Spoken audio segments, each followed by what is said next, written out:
Welcome, wrestling fans, to the Pro Wrestle Machine. Whether you're tuning in from the Great American Bash or halfway around the world, we've got a jam-packed episode for you. Get ready to dive into wrestling's rich history, packed with insights, opinions, and a few surprises.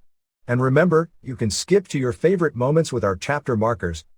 Let's jump right into it. May 8, 2000 Observer Newsletter, WWF Backlash Review, Sakuraba defeats Gracie. By Dave Meltzer. Mark Coleman was the big winner, but Kazushi Sakuraba came out as the big hero in the highest-profile MMA show in history on May 1st at the Tokyo Dome. Coleman defeated Akira Shoji, got what amounted to a forfeit win over New Japan's Kazuyuki Fujita, and became the first man in nearly 5 years to tap out Igor Vovchanchyn, who went into the tournament as the top-rated heavyweight in the world, before 38,000 fans. Ticket prices range from $950 for ringside down to $57 for the upper deck, so the gate was several $1 million.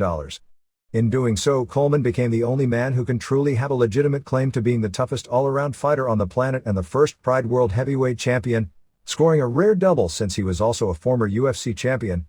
Sakuraba, a Japanese pro wrestler who started with the old UWFI promotion, went into the martial arts history books, gaining an untainted victory over Royce Gracie, who had never lost in MMA fighting and captured 3 of the first 4 UFC tournaments in 1993 and 1994, establishing himself as the pioneer and first legend of the sport.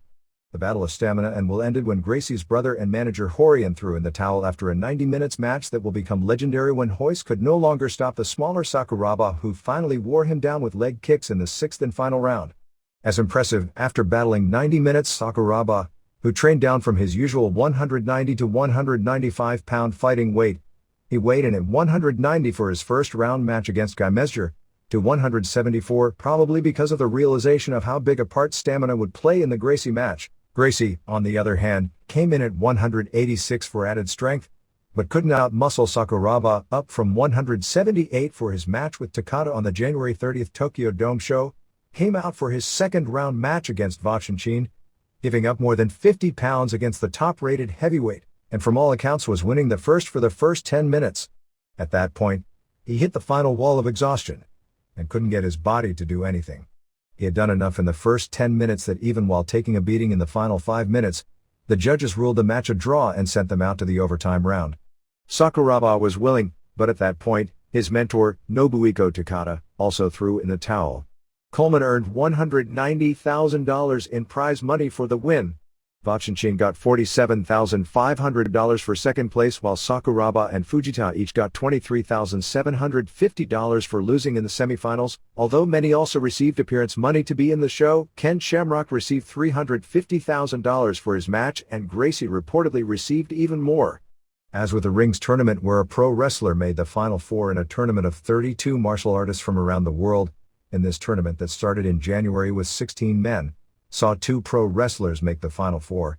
The show also marked the return after more than 3 years to the UFC's other early pioneer, Shamrock, who left the MMA world after beating Brian Johnston in the first round of the Ultimate on December 7, 1996, before bowing out of the tournament due to a hand injury.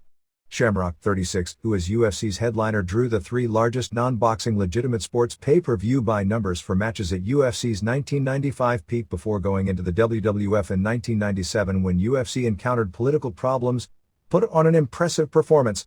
He became the first fighter to stop fellow pro wrestler Alexander Otsuka, Takashi Otsuka, in an MMA fight, knocking the Japanese star out with 4 hard punches to the face at 9:43. Otsuka had lost matches previously to both Renzo Gracie and Vovchanchyn, but both were via decision after going the distance after making his name in MMA with a shocking upset of Marco Ruiz. Otsuka did lose a Pride main event with a tap to Takada, but that was a worked match. Shamrock is under contract for one more fight for DSE, tentatively scheduled for February of 2001, also at the Tokyo Dome. The show, largely because of the Gracie-Sakuraba match, lasted 6 hours and 10 minutes, airing live on pay-per-view in Japan. It will air in a heavily edited form on American pay-per-view on May 13th, mainly to Dish owners, as most of the major cable companies are not carrying the show, and airs on May 6th on the Fuji TV network, with the entire show edited down to 90 minutes in Japan. We should have a complete report on the show in next week's issue after viewing the tape.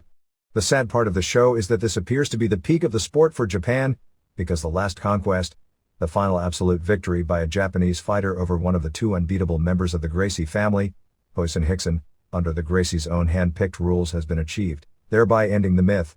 Even though this had the toughest one-night tournament ever, it didn't draw as well as the January 30th first-round show because even after everything that has happened, Takada is still more of a drawing card against Gracie than Sakuraba due to his past success in pro wrestling and in Japan.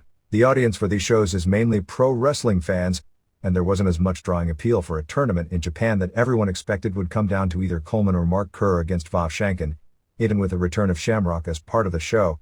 Some also felt that the quality of the January 30th show, in particular because of the disastrous Gracie Takada main event, led to a lot of fans who bought tickets to that show not caring about seeing Gracie fight again. Because of the no time limit stipulations for all of Gracie's matches, DSC promoters had the Tokyo Dome rented until 9 a.m. the next morning, which was the absolute latest time possible to end the show and still have the building ready for the baseball game scheduled the evening of May 2nd, as opposed to the 11 p.m. that the building is traditionally rented for all sporting events in Japan. The next day, Gracie announced he wanted to come back to Pride for a rematch with Sakuraba. In an interview at his hotel, where he was limping from the leg kicks and his face was swollen, Gracie admitted Sakuraba was a great fighter. 1. Igor Vovchankin defeated Gary Goodridge via TKO in 10-14. The two exchanged punches standing before Goodridge took Vovchankin down. They traded punches on the ground, Goodridge from the top and Vovchankin from the bottom until Vovchankin escaped. They traded again standing and Vovchankin connected with a solid right which led to the ref stopping the fight. There were some in attendance who felt it was a quick stoppage but all accounts reported this as a good match. 2. Sakuraba beat Gracie in 90 minutes when Gracie's corner threw in the towel before the start of the 7th round. Sakuraba came out with two others, all wearing old Strong Machine masks. Finally Sakuraba removed his mask and revealed his dyed orange hair. The match had the settings of a pro wrestling match since Gracie was a total heel, even missing the rules meeting, and Antonio Inoki came to ringside for a presentation before the match started, and apparently Inoki appearing so prominently at the show drew some heat since New Japan is on TV Asahi and this show was taped for rival Fuji TV, which is also the reason Shinya Hashimoto didn't appear at the show. Sakuraba was better striking and Gracie was unable to take Sakuraba down. For a long period of time Gracie held a clinch on the ropes and refused to break even though ordered to by the referee, which made him more of a heel since he was ignoring the rules as if they didn't apply to him. Sakuraba did a lot of clowning around, since he was never in trouble, trying to pull down Gracie's pants, trying to pull his gi over his eyes like in an ice hockey fight, and throwing in pro wrestling spots like Mongolian chops to keep the audience entertained. At one point Sakuraba even attempted a pile driver, which as you can imagine, didn't work. Gracie kept flopping to his back to avoid trading on their feet, and Sakuraba would avoid going to the ground and getting caught in the guard. There were also rounds where Sakuraba would be on top in the guard. Sakuraba was working on an armbar and a knee bar in the first round and had the knee bar pretty close when the round ended. The second and third rounds were boring, largely consisting of Gracie holding the clinch on the ropes and Sakuraba's occasional clowning like pulling his pants down to show his underwear. Gracie was working for a choke when another round ended but for the most part was unable to do anything on offense to him, since he couldn't stand with him and couldn't take him down. It was considered a boring fight, but once it passed the 45-minute mark, the crowd sensed it was seeing history and started getting into it. Gracie had a cut opened above his eye. Both were tired and both gained second wins. Finally, in the 5th round, Sakuraba's leg kicks he was doing throughout the fight, not a lot of them but after fighting for more than an hour, they started taking effect. At the 67 minutes mark, Sakuraba landed a lot of punches and Gracie seemed in trouble at the 74 minutes mark but hung on. In the 6th round, Sakuraba landed a punch which bloodied up Gracie's mouth. He finally knocked him down the first time when Gracie went down after a low kick. Sakuraba got a second knockdown about 85 minutes in with a flurry of punches and kicks. At about the 87 minutes mark, which Gracie taking a beating, Horian Gracie grabbed the towel and was about to throw it in. In a scene almost out of a pro wrestling match, Helio Gracie, the elderly father of Royce and Brazilian fighting legend in the 50s, refused to allow his son to throw in the towel and Gracie hung on until the end of the round. Seeing the condition his son was in between rounds, Helio at that point told Horian to throw in the towel. The crowd gave both men huge ovations when it was over. In defeat, Gracie got a lot of compliments for the guts and stamina he showed. Helio Gracie shook hands with Sakuraba after the match, which was considered a big deal. 3. Coleman beat Akira Shoji via unanimous decision after 15 minutes. Coleman was able to take Shoji down and while on top connected on a lot of body punches. Shoji's ribs took so much damage they became discolored. Shoji got away at about 7 minutes, but Coleman took him down again. Toward the end of the round, Shoji was on his feet and got a punch and kick in just at the end of the round. Coleman clearly won the decision. 4. In the upset of the night, Fujita beat Mark Kerr via unanimous decision in 15 minutes. From all accounts, Kerr simply gassed out, something he had never done in an MMA career, which up to this point he had never lost a match either in MMA or submission fighting, with several world titles in submission fighting under his belt. Kerr had shaved his head for the fight. Fujita came out to Inoki's theme music. Kerr took Fujita down and punched and kneed him, busting up his nose. Suddenly, about 5 minutes into the fight, Kerr just died. Fujita, who had Brian Johnston of New Japan in his corner, was able to take him down and pound on him, and even nearly got a choke. Fujita continued to physically overpower and dominate Kerr with several more takedowns and delivered knee after knee to him. It was a huge deal in Japan that a pro wrestler beat an unbeaten Vale Tudo fighter and co-favorite to win this tournament under their rules. Said to be a very exciting match. 5. Guy Mesger won a decision over Masaaki Sadake after 20 minutes. Sadake, much larger than Mesger, was able to avoid being taken down, something he couldn't do with the stronger Coleman in his January 30th Tokyo Dome match. It was mainly standing and it was so-so. Mesger was able to take Sadake down in the second round and physically dominated him to win the decision. Most reports indicated this was a boring match. 6. Vachinchin beat Sakuraba in 15 minutes when Takada threw in the towel before the start of the second round. To the shock of almost everyone, Sakuraba came back out, wearing his Strong Machine mask, and threw it to the crowd. Sakuraba did well early, before gassing out. He scored several takedowns despite giving up more than 50 pounds and nearly got an armbar once. He gassed and the last few minutes just seemed to be hanging on waiting for the round to end. Vachinchin was able to give him 2 German suplexes and many punches, with Sakuraba bleeding from the forehead in the last 5 minutes. 7. Coleman beat Fujita in what basically was a forfeit. Fujita came in limping with his leg heavily taped. The match actually started and Fujita went for a tackle, but 2 seconds into the match, Johnston threw in the towel. Fujita, in a post-match interview crying, said that he had injured a knee ligament, as well as suffering a possible broken nose, in delivering so many knees to Kerr's head. The belief is Fujita came out because there was an added bonus for appearing and losing as opposed to not being able to come out. 8. Shamrock beat Otsuka in 9:43. Otsuka had Kazunari Murakami as his second while Shamrock had Pete Williams and Mesger. They exchanged some punches early. Otsuka, trying to entertain the crowd, started running the ropes for a big laugh, since Shamrock is a pro wrestler. Shamrock wouldn't do any pro wrestling. Shamrock took him down in the corner and pounded on him for 5 minutes and went for an armbar, but didn't get it. Shamrock then pounded on him from the mount for 3 more minutes and went for another armbar, but Otsuka escaped and got away. Otsuka tried to take Shamrock down, but Shamrock blocked him. Shamrock cut Otsuka's eye with a punch, then nailed him with 4 hard punches to the head and Otsuka went down and the ref stopped the match. After the match, rock and roll legend Eric Clapton hit the ring. Clapton came to Japan for the January 30th Dome show as well, to celebrate with Shamrock. Shamrock gave a long speech after the match in English. It was so long, and because it was so late at this point, the Japanese started booing him. 9. Coleman beat Vav Shankin in 23:09. The championship match was also no judging, so there had to be a positive winner, with 20 minutes rounds. Coleman took Vav Shankin down. Coleman was punching from the top and Vachinchin was punching from the bottom. Coleman started body punching. For several minutes, Coleman held Vachinchin in that position. Finally, Coleman tried a shoulder lock and an armbar. Vachinchin's arm was discolored from the pressure, but he didn't tap. We're told Coleman's technique on the move wasn't good, but since he has unreal power, he was still able to do a lot of damage. Coleman continued to dominate from the top until the end of the round. In the second round, Coleman took Vav Shankin down again and threw more punches. Coleman gave up his mount for a side mount, and started throwing knee after knee to Vachinchin's head until Vachinchin finally tapped out. It was only the second time in more than 3 dozen MMA fights that Vachinchin had lost, the first being early in his career via submission to Ilyakine Mikhail. Coleman was then presented with Pride's first world heavyweight title belt by DSE president Naohito Morishita.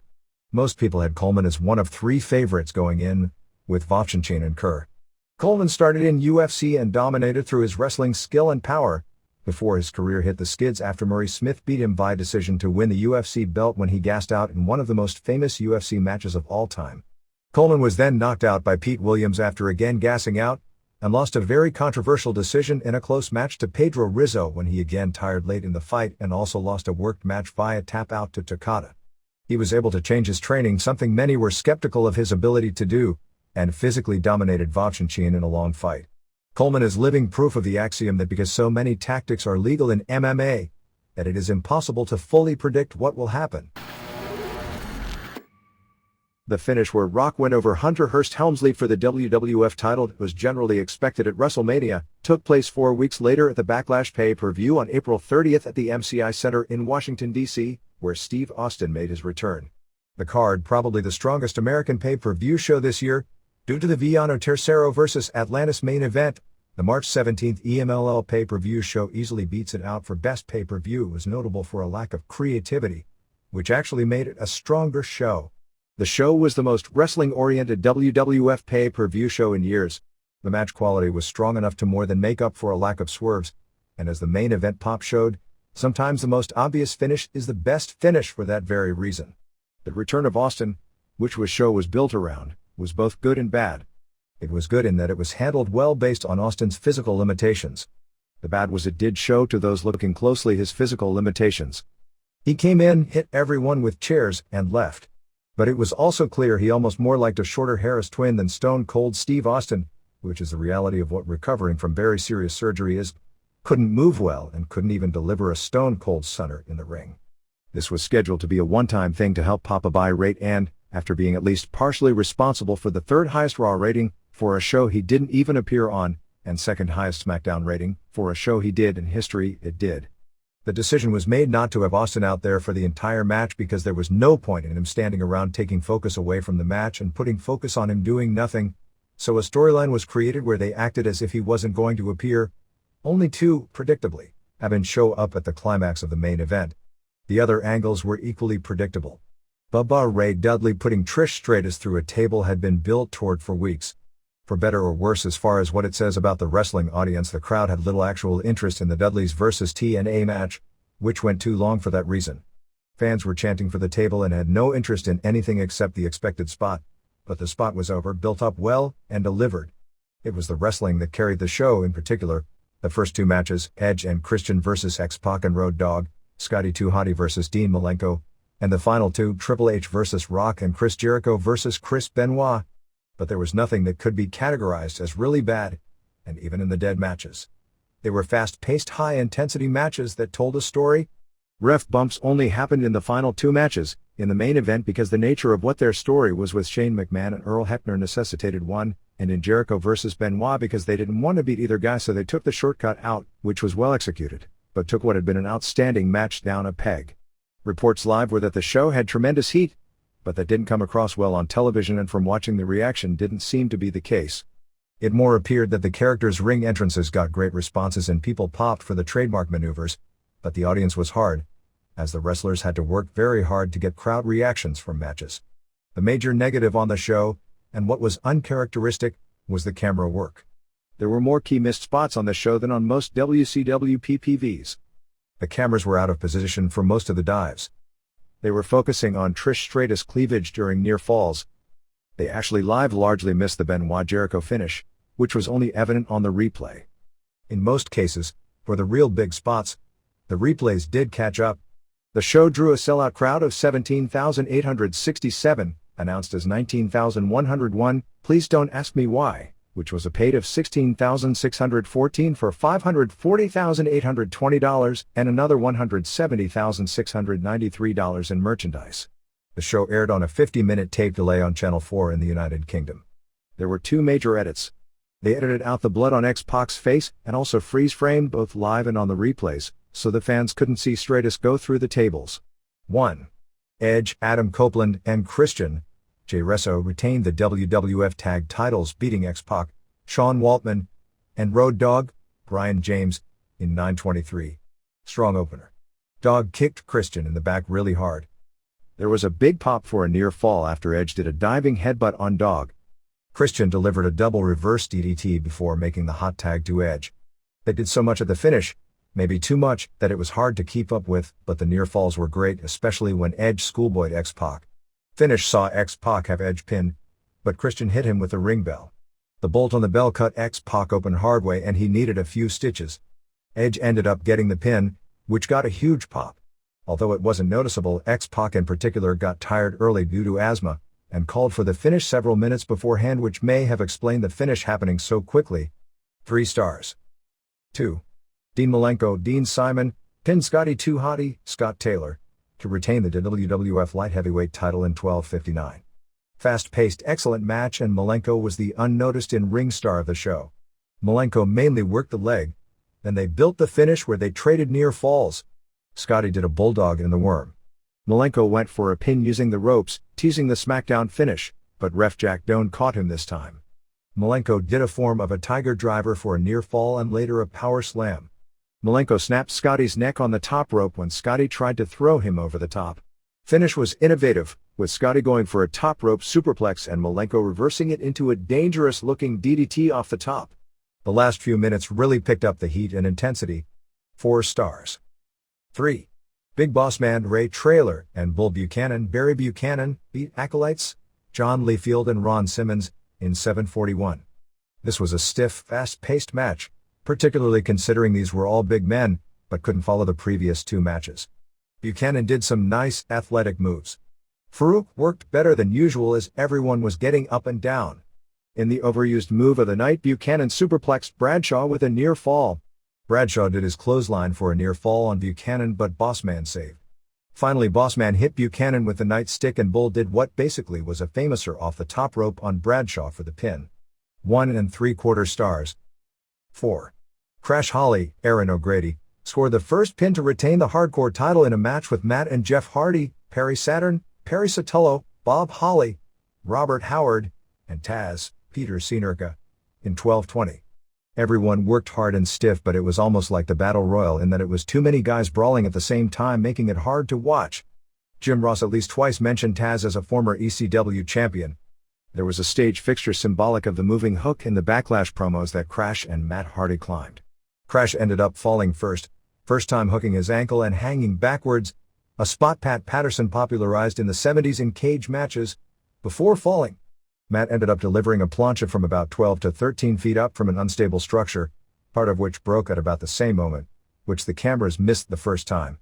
Jeff did a Hurricane Rana off the structure and looked like he hit his head going under. The crowd died when all 6 wound up back in the ring after seeing the stunts. Taz did a shotgun lariat on Crash. Bob hit Crash with a street sign. Really, the story was that everyone was beating up on Crash. They brought in the typical hardcore weapons like cookie sheets and road signs. The match dragged, however. Everyone kept breaking up the pins. There was a big pop when a ladder was brought up, which the Hardys used as a weapon.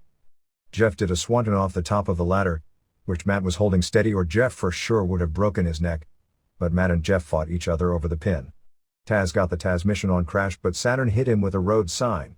Matt and Jeff did planches on Bob and Saturn, leaving Crash to pin Taz in the ring. 1 3/4 stars. 5. Big Show, Paul White, pinned Kurt Angle in 2:37. Show got a huge reaction, coming out to Hulk Hogan's music and parodying Hogan's mannerisms and interview. The crowd popped huge for it as parody. Vince McMahon specifically told the announcers not to mock Hogan, as the feeling was doing so would be seen as coming down to the level of the competition. If there was a mock, it was Jim Ross noting when the crowd chanted Hogan that it's been a long time since so many fans in one building have chanted for Hogan, and he wasn't even there, and when Angle kicked out of the leg drop. After Angle kicked out, Show got serious, mean, and choke slammed him for the pin. It was entertaining for what it was, but anyone on the roster could have been used in Angle's spot since the match was meant as a comedy squash, as opposed to someone whose star is on the rise. 6. Test. Andrew Martin and Albert Matthew Bloom beat the Dudleys, Mark LaMonica and Devin Hughes, in 11:04. The entire match was a build for the table spot. Stratus did an interview before the match that had Bubba mesmerized, if that's the right term. She has to be a great athlete for her ability to run in those heels. Fans weren't into the match at all. TNA got the face reaction coming out, largely for Stratus' artificially enhanced physique, but Dudley's were the faces in the match since the crowd was into the table spot. There were some missed spots early on. Fans were chanting for tables, even as the guys were doing near falls. Ross seemed almost unhappy with the crowd reaction, pointing out the table's chant in the middle of the match was akin to chanting for a car wreck during a race. Finish saw Devon pull Bubba out of the way of Test's elbow off the top finisher. They set up 3D, but Stratus got on the apron and took off her jacket and started wiggling her T&A, and Bubba lost interest in the match. He turned around and Test hit him with a high kick for the pin. After the match, the Dudleys did 3D on Albert and Devon was occupied with Test. Bubba went after Stratus, but she again kissed him. He shook off the magic powers of the kiss and instead power bombed her off the top rope through the table. She did the stretcher job. She apparently has asked for Bubba to not protect her as obviously as he's done for the other women so she'd take more of the bump, which he was a little reluctant to do, but agreed to it, as I guess she wanted to get over as someone who can do her own stunts. 2 stars. 7. Eddie Guerrero retained the European title beating Essa Rios, Jose Saldano in 8:43. I guess the entire GED and prom gimmick was only for an excuse to rip Chyna's dress off since they've never shown her in her underwear before. Guerrero and Chyna came in driving a 57 Chevy, to make sure everyone recognizes this as the single most stereotyped racial character in the industry. He arrived late so they went to the ring in prom clothes. Guerrero actually wrestled in dress shoes and dress pants, but was wearing white socks. Rios seemed nervous and missed some moves early, at one time slipping off the ropes. The cameras were out of position when Rios missed a pescado. Guerrero took a real bad bump on the back of his head from a lucha high spot. The cameras missed Guerrero's plancha. They were batting about .800 by this point on missing flying spots. Chyna shoved Lita off the top rope and she fell just shy of the Spanish announcer's table, which she wasn't allowed to break since it was off limits for the main event. Rios did an Osai moonsault and crashed on, but didn't break the English table. Rios did a missile dropkick to the back in the ring.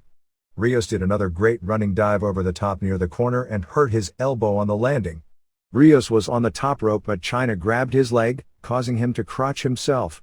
Guerrero delivered a superplex off the top. Guerrero went up but Rios did an arm drag off the top. Rios did a high moonsault but Guerrero got his knees up, then scored the pin with a whirly bird into a neck breaker. After the match, Rios dropkicked Guerrero into Chyna and as she was stunned, Lita tore her dress off. 2 3/4 stars. 8. Chris Benoit retained the IC title beating Chris Jericho, Chris Irvine, via DQ in 15:08. This was an excellent match until a lackluster finish. The crowd heat wasn't there until the latter stages. Benoit did a rolling German suplex early, then backdropped Jericho out of the ring and missed a tope. The cameras were perfect for this one. Benoit dropkicked the steps into Jericho's stomach which he sold later in the match. Jericho later hit the quebrada but started selling his stomach instead of going for the pin. They threw wicked chops back and forth. Benoit swatted away Jericho's springboard dropkick. Cameras totally missed that one. Jericho delivered a double power bomb. Benoit finally got the crossface. Fans were really into the move and it was a great rope break spot. Benoit tried for it again in the middle but Jericho fought his way free. Jericho put on the walls for another great rope break spot. Ref Tim White got bumped and Benoit hit Jericho with the title belt but Jericho kicked out of the fall when White recovered. Benoit gave Jericho a snap suplex on the belt and went for the diving headbutt, but Jericho grabbed the belt and put it in Benoit's path, and Benoit's nose smashes open, but apparently wasn't broken but was bleeding badly on contact. White called for the DQ on Jericho. Jericho put White in the walls after the match until the other refs broke it up. Ross at first said the DQ was a bad call because the cameras totally missed the finish, but then after the replay showed the finish perfectly, he said it was a good call. 3 3/4 stars. 9. Rock, Dwayne Johnson, won the WWF title from Hunter Hearst Helmsley, Paul Levesque, in 1924 in a match with Shane McMahon as ref and Vince and Stephanie McMahon in Triple H's corner.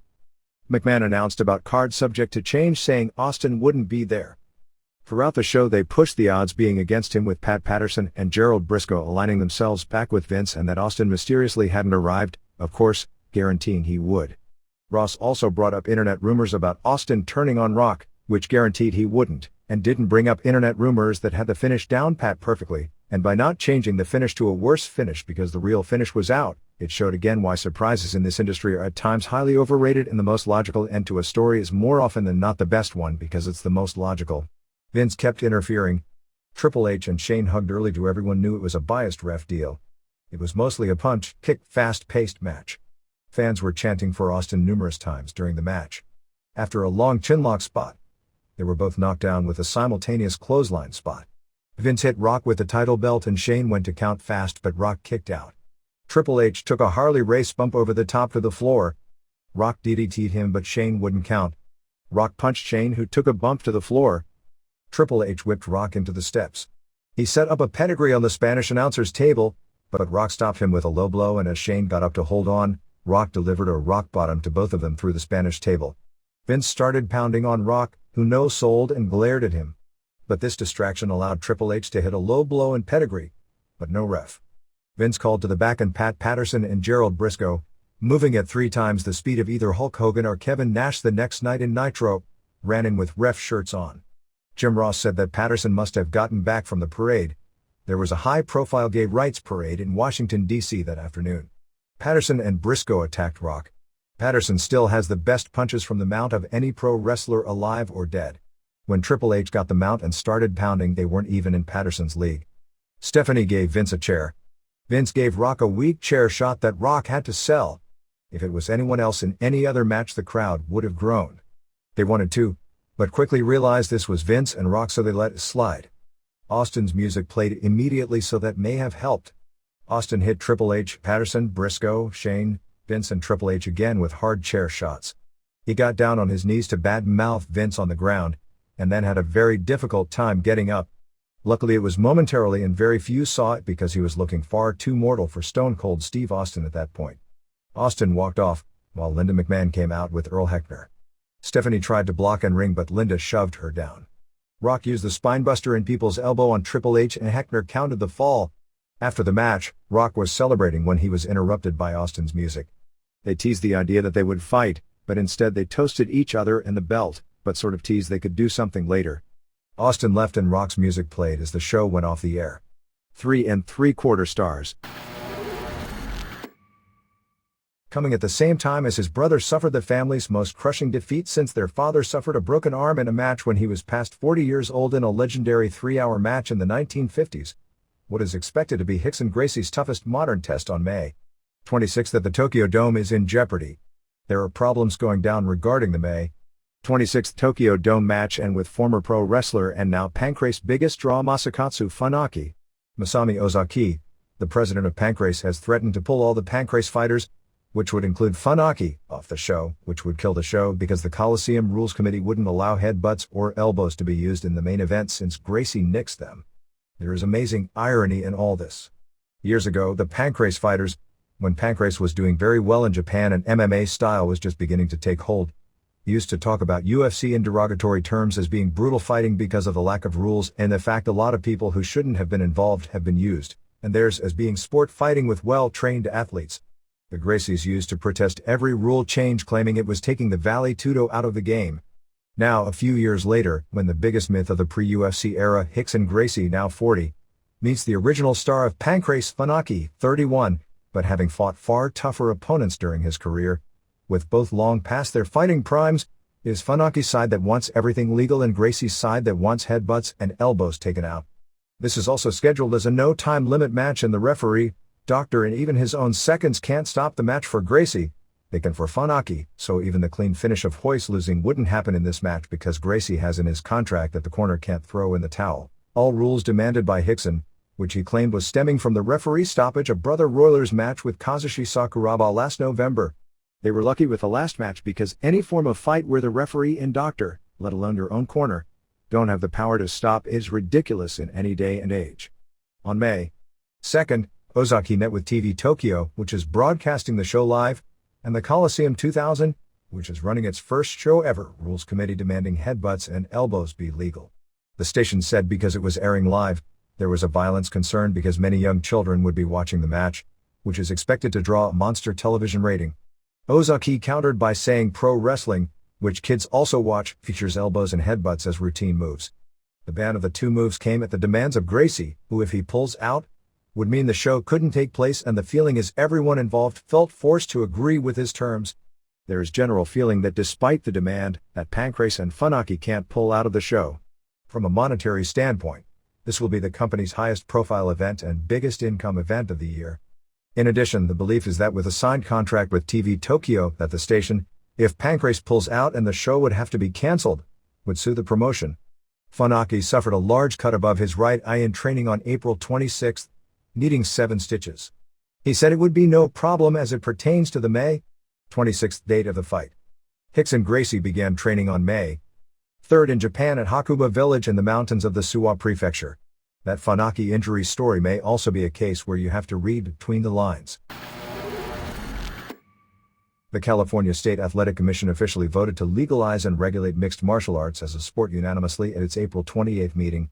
This should lead to a wide variety of shows taking place in California, which is home to many of the country's highest-profile fighters, and is expected to turn the state into the mecca of the sport, with major shows expected in most of the big cities and major arenas starting in the fall. The decision is a reversal of what appeared to happen last month when Commissioner Al Ducheney proposed legislation banning chokes, which would have applied to all sports. Ducheney reversed his stance, citing meetings with Jeff Blatnick's Mixed Martial Arts Council as well as the California State Commission's own Medical Advisory Board. There was even a commission member who at first voted with Ducheney to ban chokes from all sports that apologized for not doing their homework.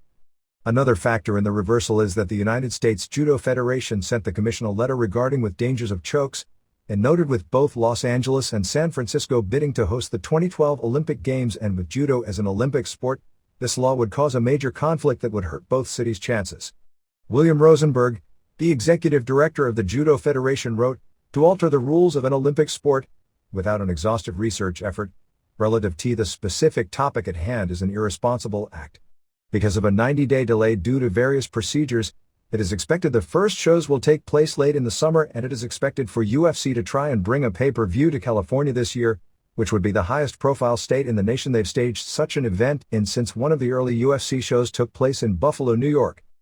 It is expected numerous promotions will begin running MMA shows, and Frank Shamrock is in the midst of putting together a new submission wrestling sport and guidelines to encourage a fast-paced, spectator-friendly sport."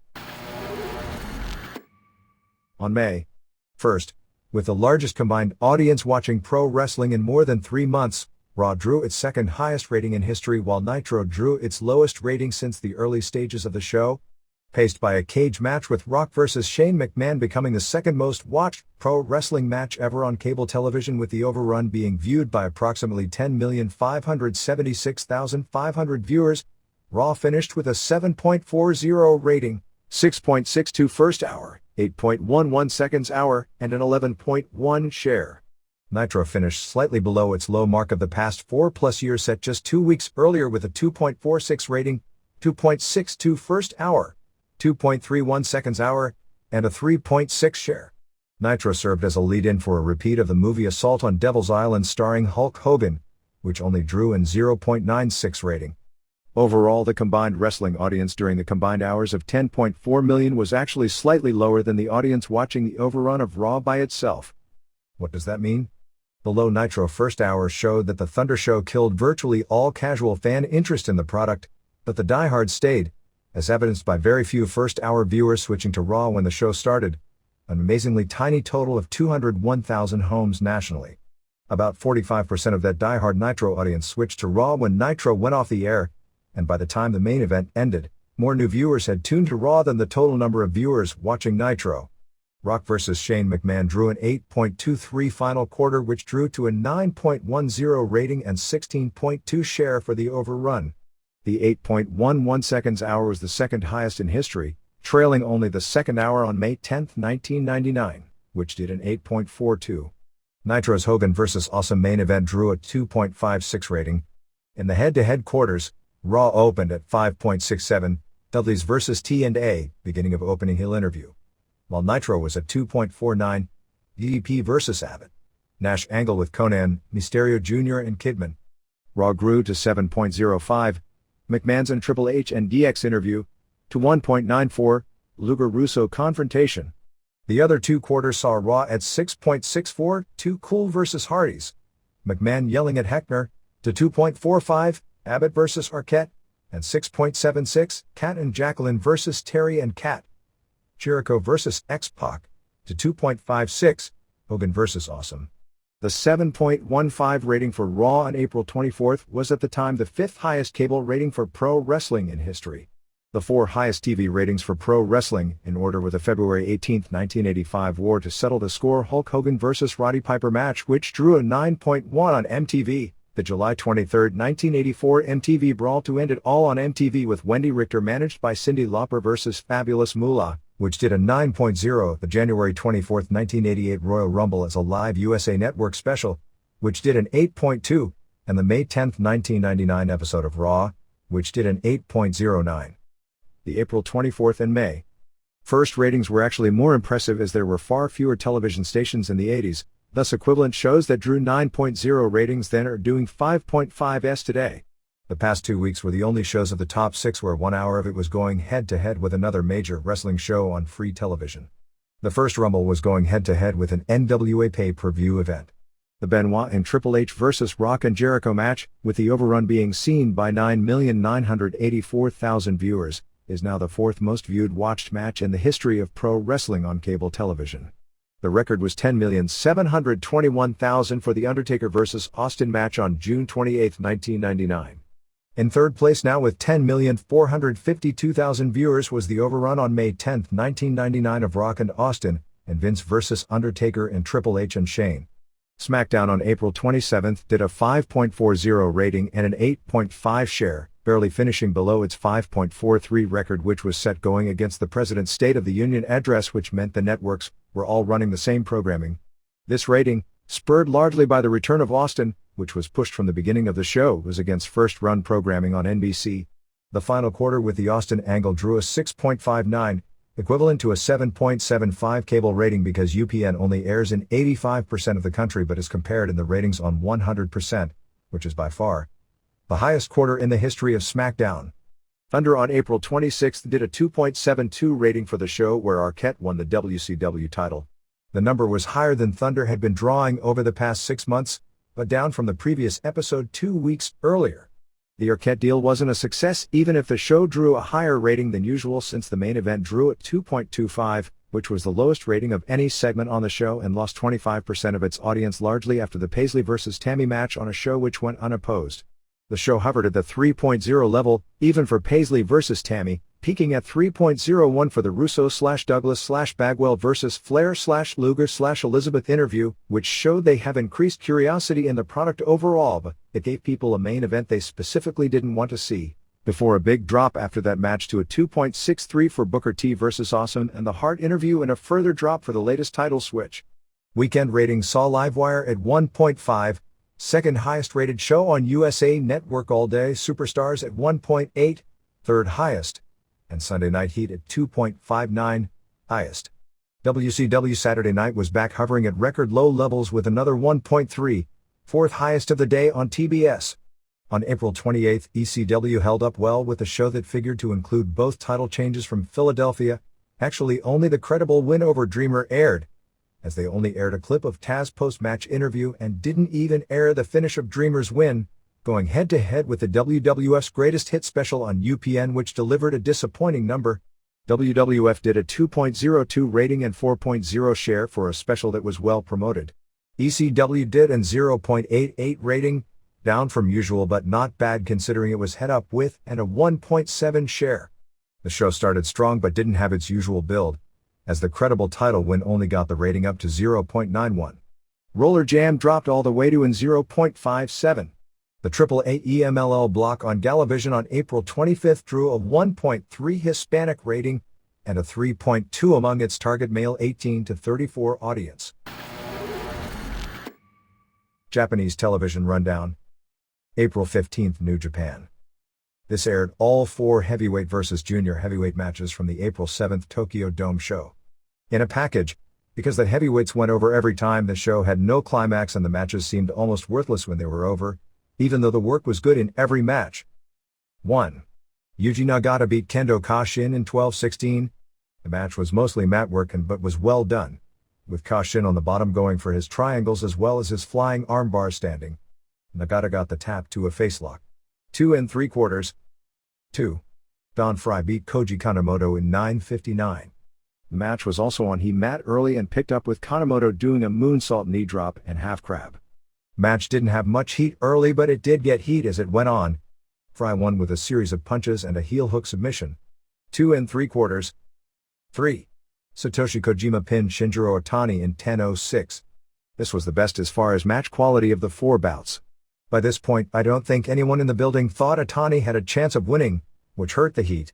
Otani did all his stuff, including several springboard kicks for near falls. Kojima finally won using a left-handed lariat, a brainbuster, and a right-handed lariat for the pin. 3.5. 4. Kensuke Sasaki beat Jushin Liger. This was the complete match that aired on the live TV show. During the live show they took 2 minutes out due to a commercial break.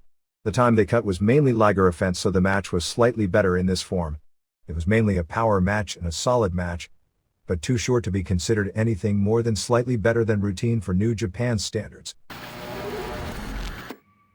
Mexico. We have a correction about the identity of the wrestler who passed away 2 weeks ago in the auto accident.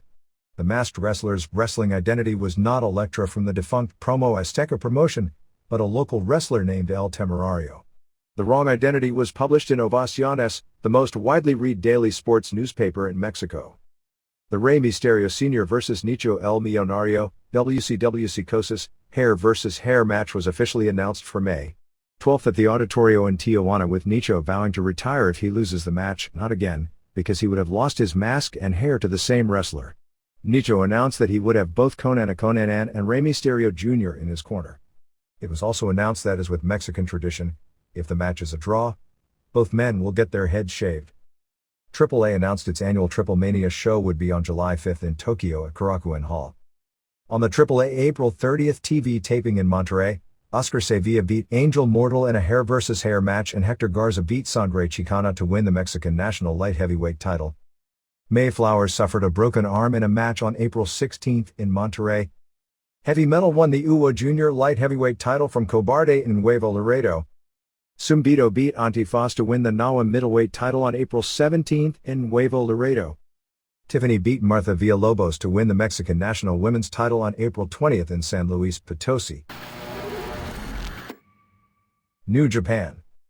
Tatsumi Fujinami, probably as part of an angle, announced that if Naoya Ogawa doesn't wrestle on the May 5th Fukuoka Dome show, that he would never work for New Japan again.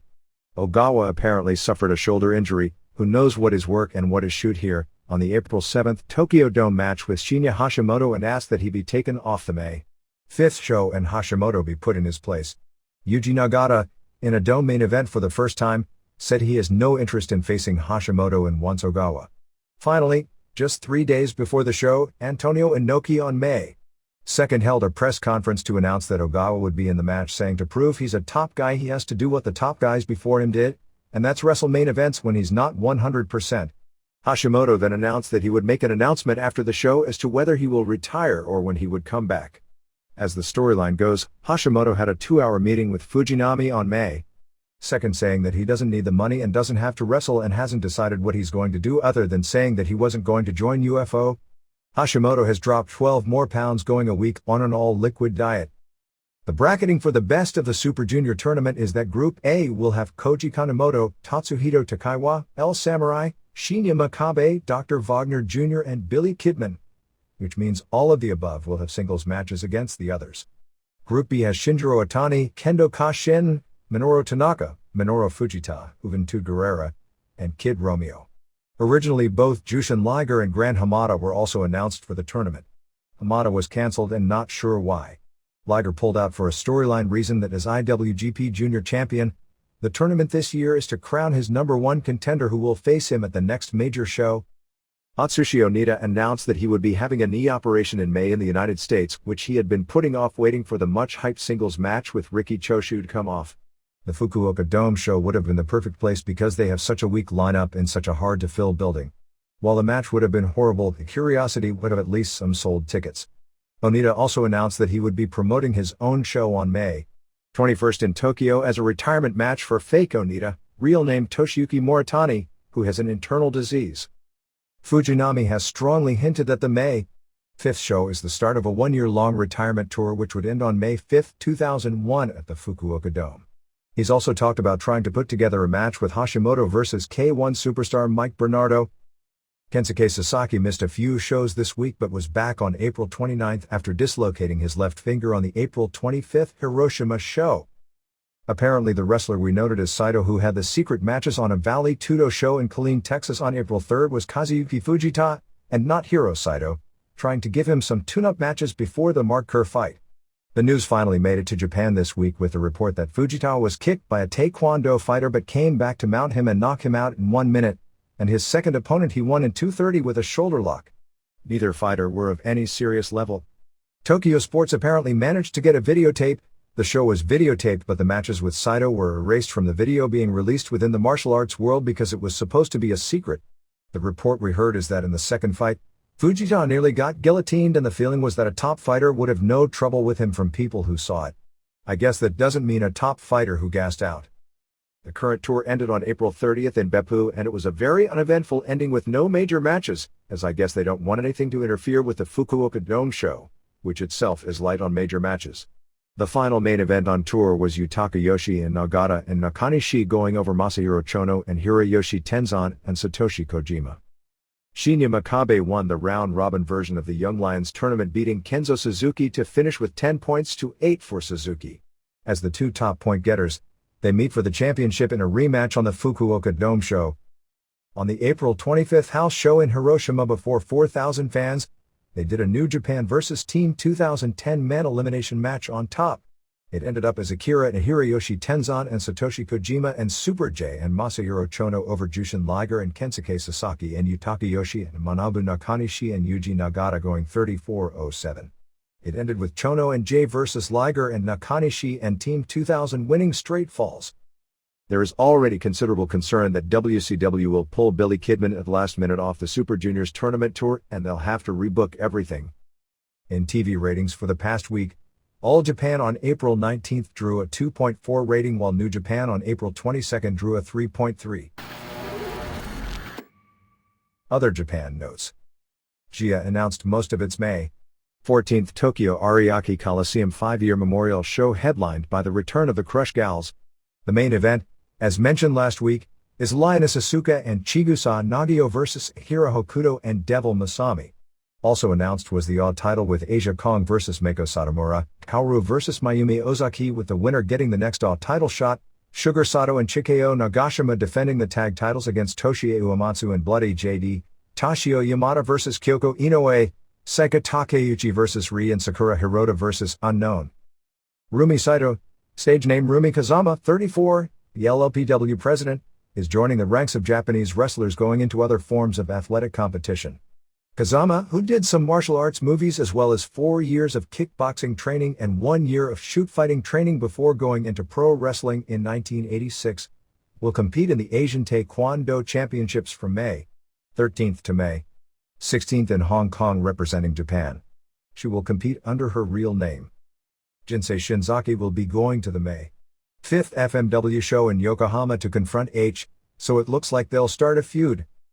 On the April 29th JD show at Korakuen Hall, after Asuka retained her TWF title beating Bloody, the owner of the promotion said she was giving Asuka full power to run the company. Asuka said basically that the younger wrestlers in the group haven't improved enough and she has no strong challengers for her title, and blamed it on their coach, Jaguar Yokota. She said if the younger wrestlers don't improve, she would break up the promotion. This led to Yokota coming out and defending the younger wrestlers, which will apparently set up a coming out of retirement angle. All Japan Women has a show on May 6th at Kawasaki City Gym, headlined by AJW, Manami Toyota and Tomoko Watanabe, and KO Nomi versus LLPW, Takako Inoue and Rumi Kazama and Eagle Sawai, plus an AJW versus JWP show on May 12th in Sapporo. On May 28th there will be an all-time record 6 different Major League Pro Wrestling house shows within the Tokyo city limits. Battlerts may be doing a program for the company president position, with current president Yuki Ishikawa facing off with Mitsuya Nagai. Here and there. A late update on Tom Renisto, who was best known in the 1960s and early 1970s as Assassin No. 1, and passed away on April 25th at the age of 72. Renisto passed away at approximately 7 p.m. that night due to heart failure at his home in Paris, Texas. Jody Hamilton, his longtime tag team partner, first as the Bolas and later as the Assassins, who wrestled throughout the world together for 15 years, said in all that time traveling together and being together literally every day, the two never had a cross word between them. The only TV show that I'm aware of that even mentioned his death was the NWA Worldwide show. Bob Backlund officially threw his hat into the race for Congress on April 28 before a crowd of supporters in Hartford, Connecticut. "I'm a little nervous about the situation," the former three-time WWF champion told the Manchester, Connecticut Journal-Inquirer. "I have been told it's going to be impossible. You're never going to do it. But that's what they told me when I left Princeton, Minnesota." Backlund is running as a Republican in Connecticut's 1st District, a seat that has been held by Democrats for the past 42 years, with his foe being incumbent John Larson. All the Republican Party leaders in the state were absent from his announcement. Backlund has been fundraising since the fall for the race. Backlund said he would continue to wrestle and, if asked, appear on WWF TV shows during the race, saying that is how he makes his living. The April 29 MCW TV was built, in the beginning, around Jerry Lawler vs. K. Crush and Bull Payne and Todd Morton vs. the Mean Street Posse for the MCW tag titles. The posse was built from Germantown, Tennessee, which is a rich suburb of Memphis. The Mullets interfered, costing the posse the match. Commissioner Bruce Pritchard told Curtis Hughes he wanted him to be his enforcer to eliminate man-on-woman violence. Don Montoya debuted. They set up a match for that evening at the New Daisy Theater with Steve Regal vs. Reckless Youth, where if Youth won, Regal would shake his hands. If Regal won, Youth would kiss his feet. They also had Jasmine St. Clair vs. Bobcat set up for a swimsuit match. Payne told Pritchard he'd abuse women anytime he wanted, and he'd abuse Pritchard as well. St. Clair managed Blue Meanie in a match with Jim Neidhart, which Meanie won. They announced Meanie vs. K. Crush in a loser leaves town match. Rival Power Pro built up its TV to set up in Wolfie D defending the PPW title against Ali match for May 6. There was an article in the Memphis Commercial Appeal about the head-to-head wrestling war on CHS 5 and 30 on Saturday mornings, and said both groups did identical 3 ratings over the past month. Sabu is the new XPW champion, winning a one-night tournament on April 29 in Bakersfield, California, beating John Cronus, Damian Steele and Messiah in the finals. Chris Condito held the title but no-showed the previous night in Ventura, and they did an angle where Rob Black appeared on the video screen in a fake phone call telling Condito not to show up as part of their promoter versus promoter feud. Supposedly Sabu will defend the title on the May 5 FMW show against Mr. Ganasuk, which makes a strange political deal because Paul Heyman is supposed to be sending Balls Mahoney and New Jack to that same show, and ECW and XPW at this point appear to be at odds. After being fired via fax by Heyman earlier in the week, Jeff Jones appeared on the Ventura show and did the typical name-calling bit. Speaking of XPW, 2 stars of a new bondage video put out by XPW owner Rob Black's company are John Cronus and Nicole Bass. The group's next major show is May 26 at the Los Angeles Sports Arena. Roller Jam magazine folded after only 2 issues, which means it didn't even last as long as the ECW magazine. On the May 25 Brian Pillman Memorial Show in Cincinnati, the tag match with the Radicals as the main event on the show will be Guerrero and Saturn vs. Benoit and Malenko. We were sent a copy of a March 18, 1971 article in Sports Illustrated about Ed Strangler Lewis and his challenge of then boxing champion Jack Dempsey to a mixed match. Thanks to Len Milano for this article, that covers a story that has seemingly been forgotten in pro wrestling history. There were at least 5 instances during that period where Billy Sandow, who was the Vince McMahon of his era, writing cashier checks to Dempsey for $5,000, which was real money in those days. Dempsey always publicly talked about accepting the deal, since he had done some wrestling, and at least publicly professed he thought he could win. It was said that a match, which would have been an incredibly high-profile sporting event for that time frame because Dempsey was one of the most charismatic boxing champions in history, and Lewis, as far as mainstream media acceptance, was the most well-respected of any American pro wrestling champion in history with the exception of Frank Gotch. Dempsey, his manager Jack Kearns, Lewis and Sandow were scheduled to meet in Los Angeles to finalize terms of a match that was considered almost a certainty to happen. However, Lewis never showed up, having been arrested and charged with assault on the way back from a party in Tijuana. The charges were dropped and the incident was hushed up at the time, but the meeting never took place. A few weeks later, Lewis told the AP that the match had been signed for Wichita, Kansas, but that was denied and the match was rarely ever talked about again. Sandow tried to keep the publicity for the match alive, but the press wasn't interested. After it fell apart, Lewis tried to put together a match against Jim Maloney, a rising heavyweight boxer, putting up $10,000 as a side bet, but the offer was never taken seriously. Sandow, who was still alive when the article was written, said he was always serious about making the match, as were both Lewis and Dempsey, but claimed the holdup was always Jack Kearns, who was Dempsey's promoter. The article concluded that Kearns always pushed the match in the press for publicity purposes and was even once tempted by a gigantic guarantee offered at the time of the Los Angeles meeting, but then abandoned the idea. The most important line, and what was interesting is this article was in Sports Illustrated in 1971, was the last one about the match that never took place. Aware of the history of previous boxer-wrestler encounters, Kearns, himself a master of the double cross, probably was just too smart to risk an engagement with a wrestler who might elect to shoot, regardless of previous arrangements. Former pro wrestling TV host Joe Pedicino ran his first show in La Grange, GA on April 29 before 230 fans using NWA Worldwide guys, and even did an interesting double, having several WCW wrestlers on the show: Jamie San, Yun Yang, Paisley, Mona, Ron Harris, David Finlay and Terry Taylor, and headlined the show with Jerry Lawler. Taylor did the gimmick, telling Chris Harris that if he could beat him, he'd sign him to a WCW contract. Harris won, and Taylor told him that you can never believe a promise made in wrestling. Southern Championship Wrestling, South Carolina, worker Johnny Dollar is recovering from bypass surgery after suffering a heart attack and will be out of action for about 6 months minimum if he'll even be able to return. USA Pro Wrestling on May 12th in Bronx, New York at Lehman College as Jimmy Snuka vs. King Kong Bundy, Public Enemy vs. Demolition plus Big Dick Dudley, Axel Rotten, Tommy Cairo, and Tony Atlas. Same company on June 2nd in Elmhurst, New York at the Old Elks Lodge where ECW used to run TV tapings has Snuka vs. Bundy plus Public Enemy, Dick Dudley, and Axel Rotten. Pennsylvania Championship Wrestling on May 12th in Hamburg, Pennsylvania has Jimmy Valiant, Fabulous Moolah, Mae Young, Christian York, Joey Matthews and Michael Modest vs. Cheetah Master on top.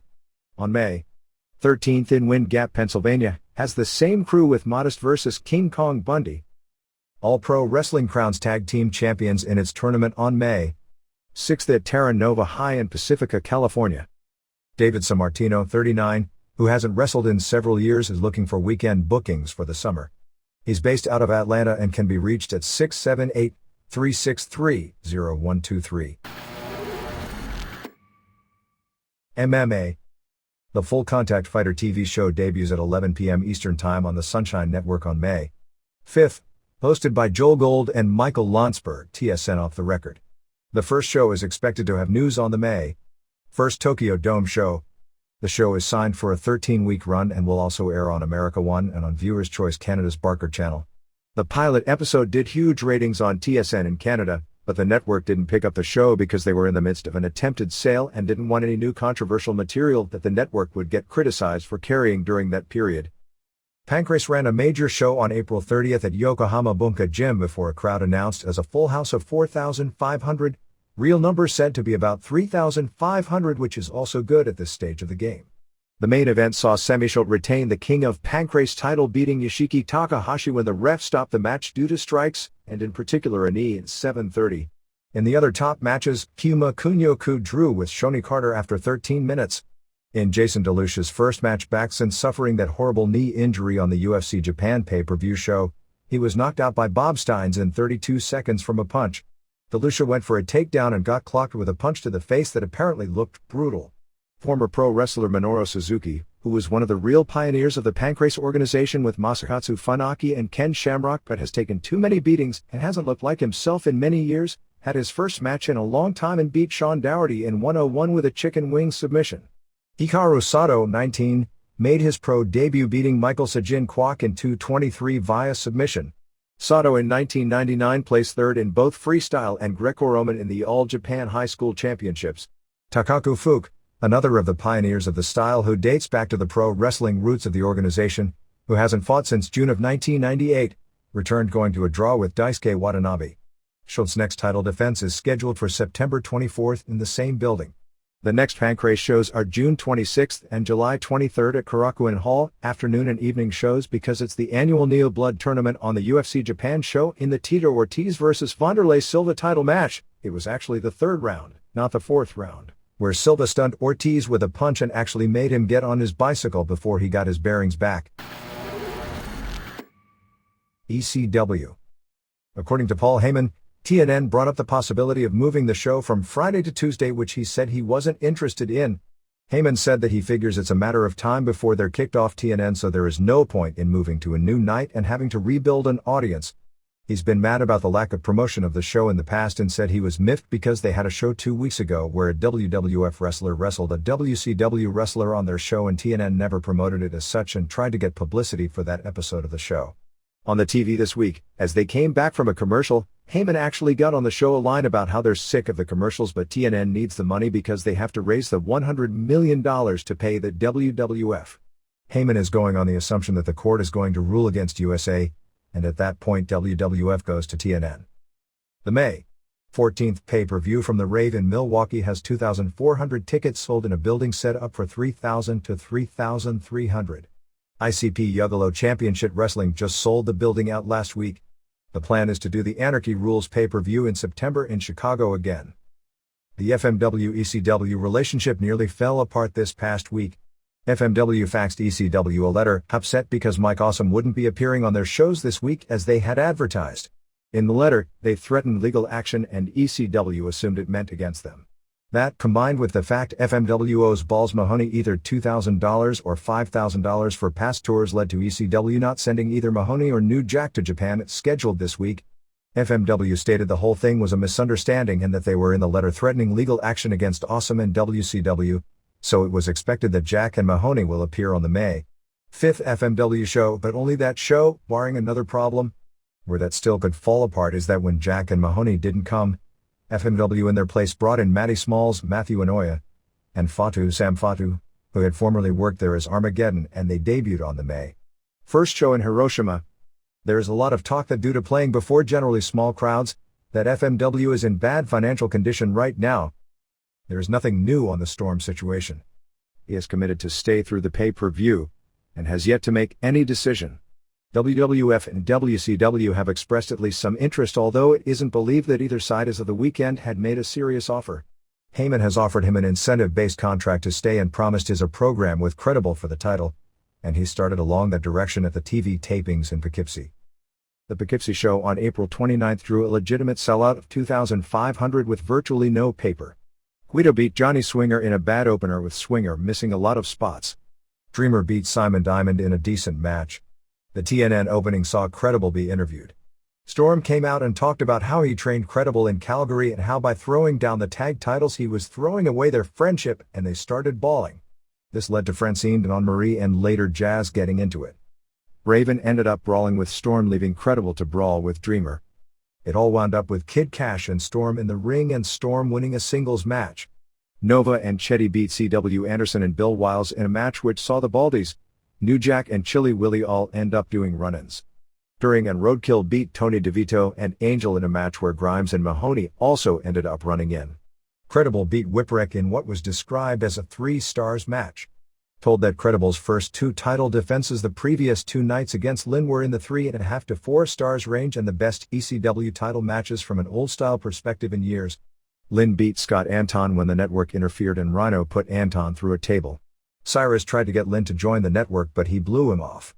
Van Dam did a run-in after the match and another big dive. Tao also did a run-in and Corino told him he'd better rejoin the network because he had nobody to team with him.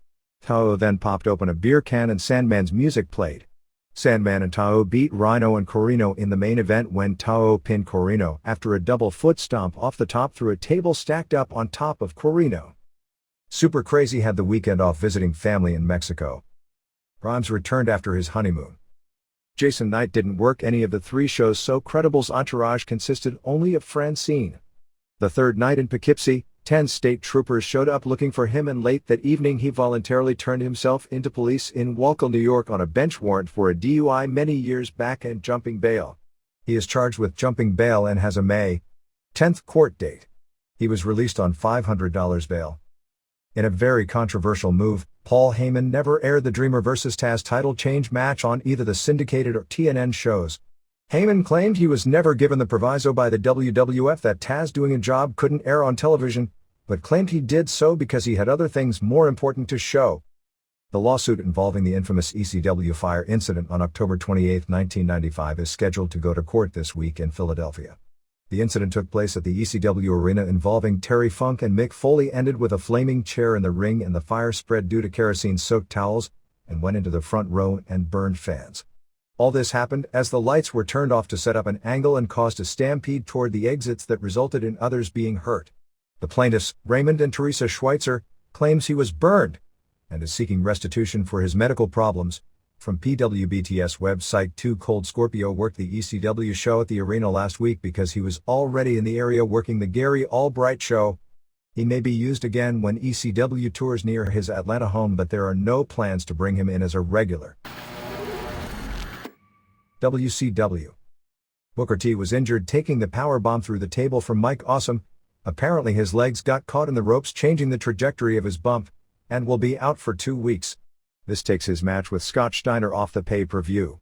It appears from Nitro that the main event in the 3 cages will be a 3-way with Steiner, Jarrett and DDP, although even at Thunder when it was over the main event was the 3-way with Jarrett, DDP and Arquette. Nitro on May 1st from Birmingham, Alabama at the BJCC drew 6,195 fans, which was 3,635 paid and $77,090. Courtney Cox was unable to repeat her TV ratings drawing Power on Friends, airing on several segments where she was with her husband David Arquette on location talking about going back to Nitro to wrestle. Kurt Russell also made a cameo. There was then a confrontation in the parking lot. Stone Cold Hogan crashed his car into the heel's car and everybody fought. Smiley beat Crowbar in 4:57 in a hardcore match, which was ungodly horrible when Smiley tripped over his partner into actually cradling Crowbar.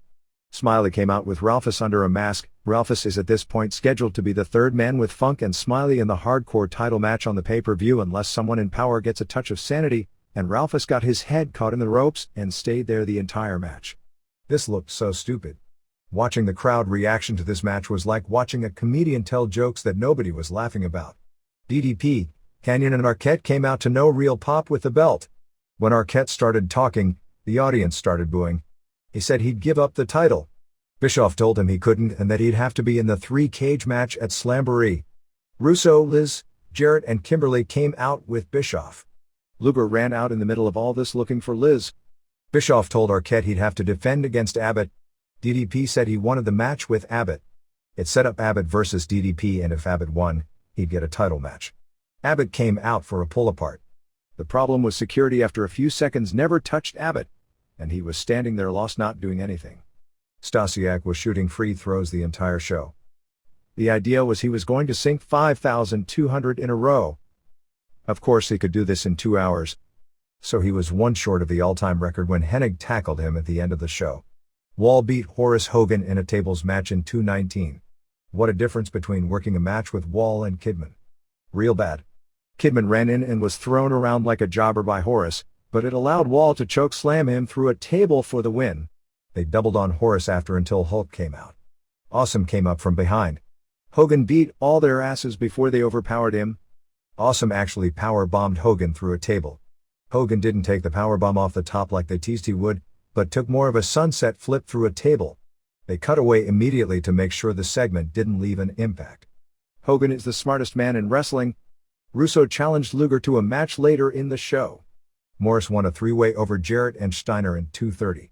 Bischoff told Morris that if he lost, the entire MIA group, Chavo Guerrero Jr., Van Hammer and Lash LaRue, would be fired.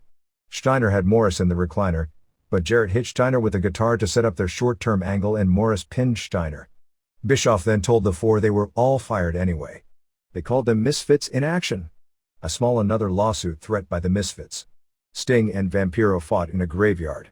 Vampiro broke a tombstone over Sting's head and he fell into a grave. Officially, because Sting may have died, the match was a no contest. Sting's hand crawled from the grave with the announcers screaming that Sting was alive. Those poor announcers having to sell this crap. It's as bad as those Austin segments when they tried to embalm him alive a few years ago. Well, not quite that bad. Abbott beat DDP in 1:55. Kanyon and Arquette were in DDP's corner. He took the punch from Abbott and wobbled but ended up getting up, thereby, well, killing isn't the right term, but you know, Abbott's finisher before the Goldberg program. Jarrett hit Page with a bottle so Abbott won. Page went out on a stretcher in an ambulance. Hogan and Awesome were fighting backstage. Kidman challenged anyone to come out, and insulted Nash in particular. Nash came out and kicked his ass, and with a size difference, boy does this not get Kidman over. And with the fact Nash treated him like the ultimate green boy, it didn't help any better. Conan and Mysterio Jr. came out for what was the single stupidest segment of the show in a long time.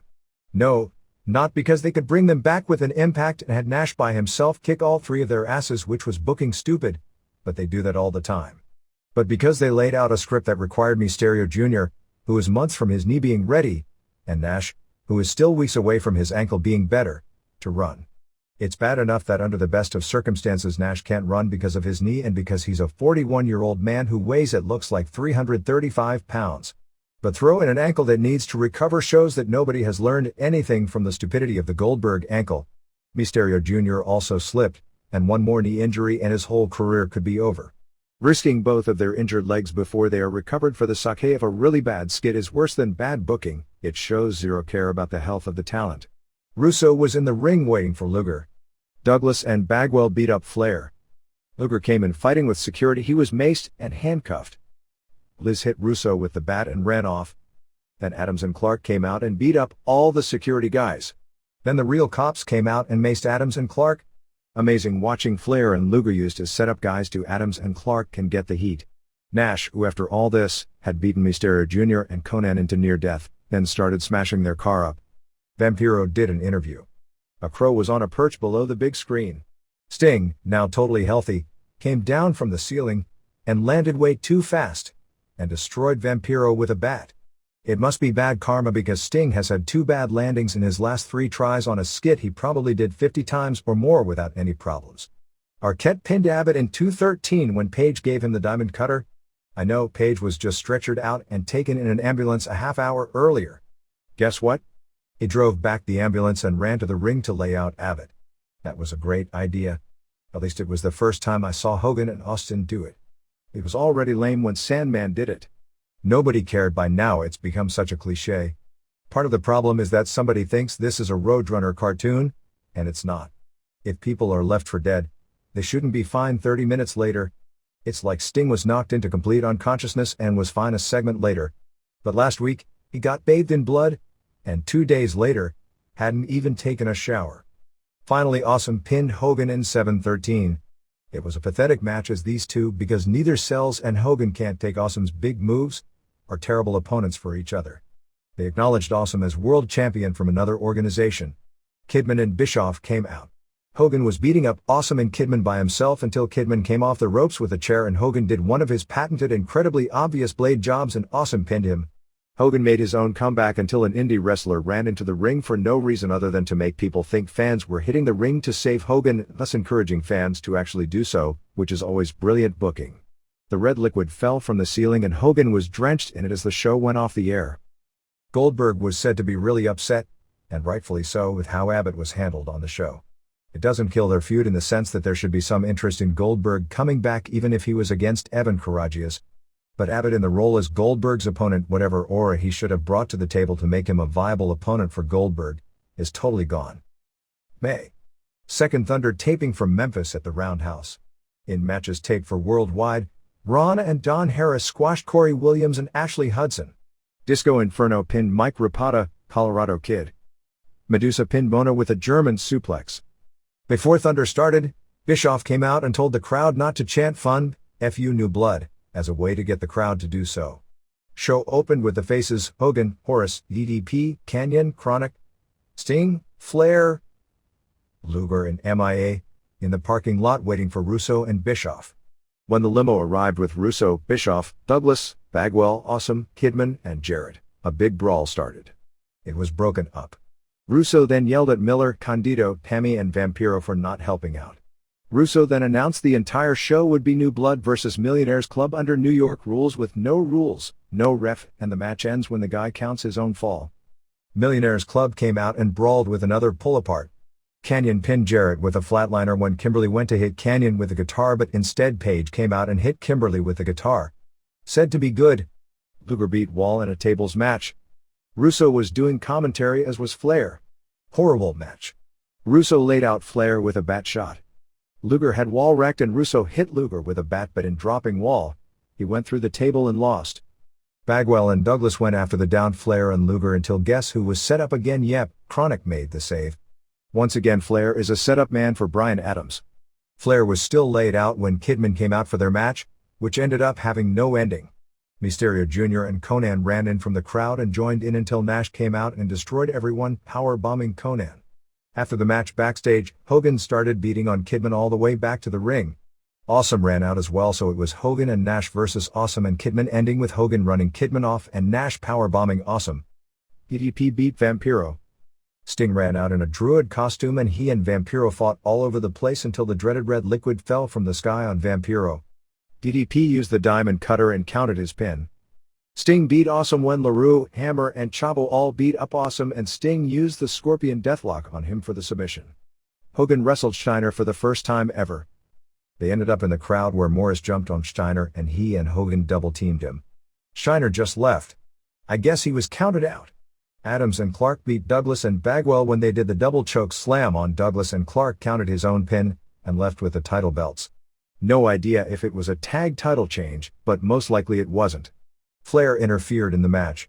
Russo then chewed out everyone that lost. Savage's limo pulled up. The New Blood went to the ring with weapons and challenged everyone, setting up a battle royal with the winner of it being the #1 contender and facing whoever holds the world title on the June 11th Great American Bash pay-per-view in Baltimore.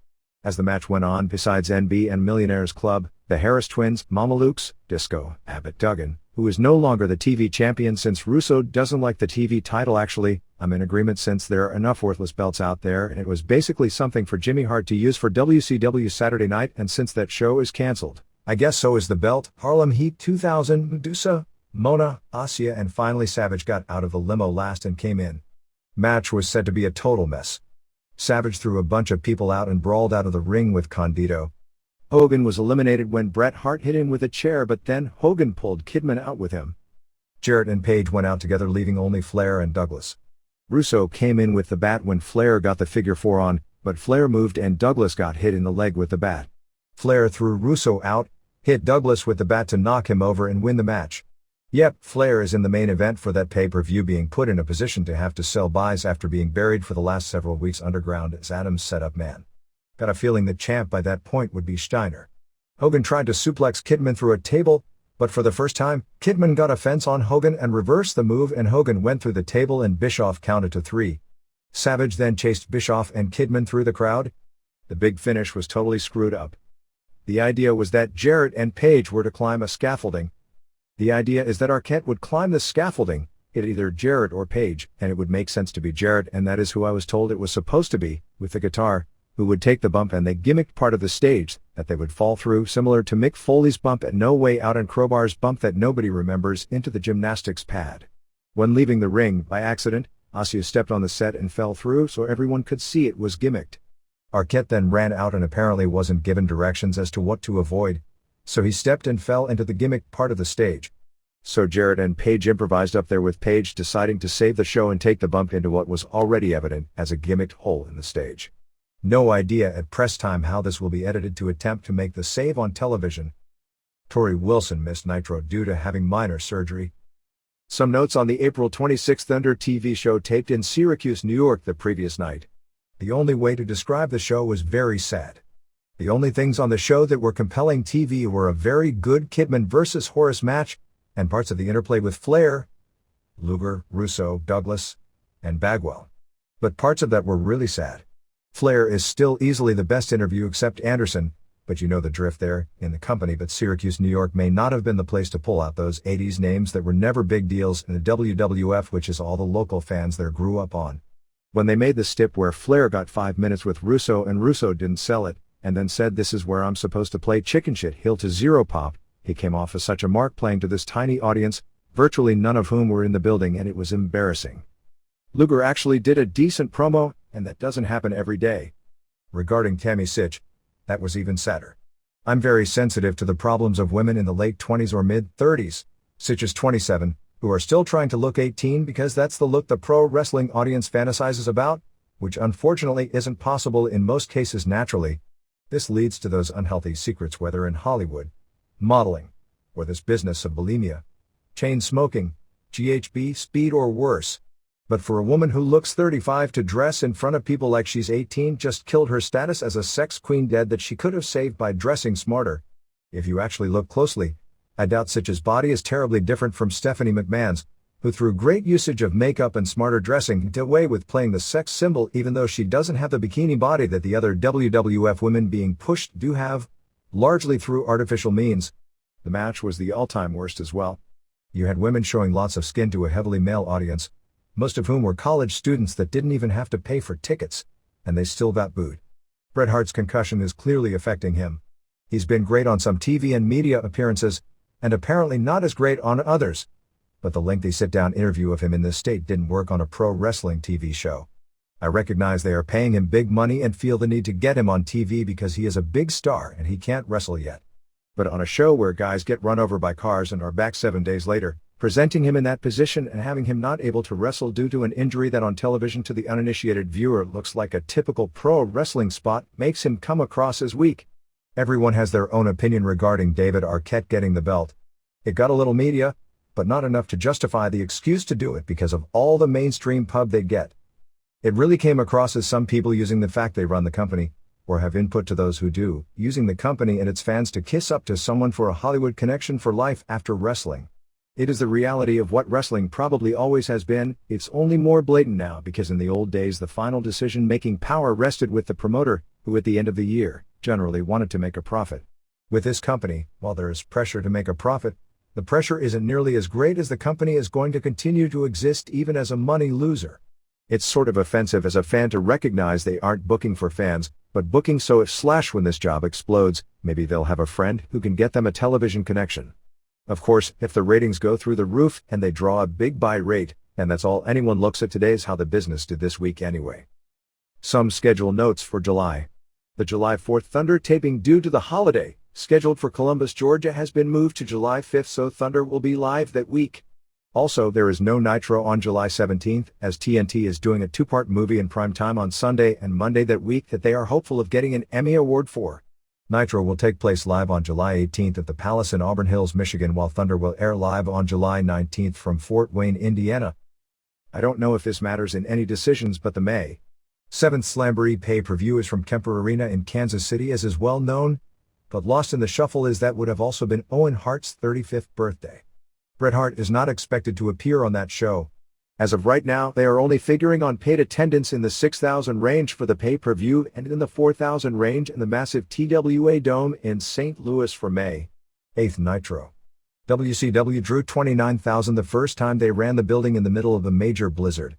Former WCW ring announcer Gary Capetta has written a book detailing his 21 years working in the pro wrestling industry, 1974 to 1995.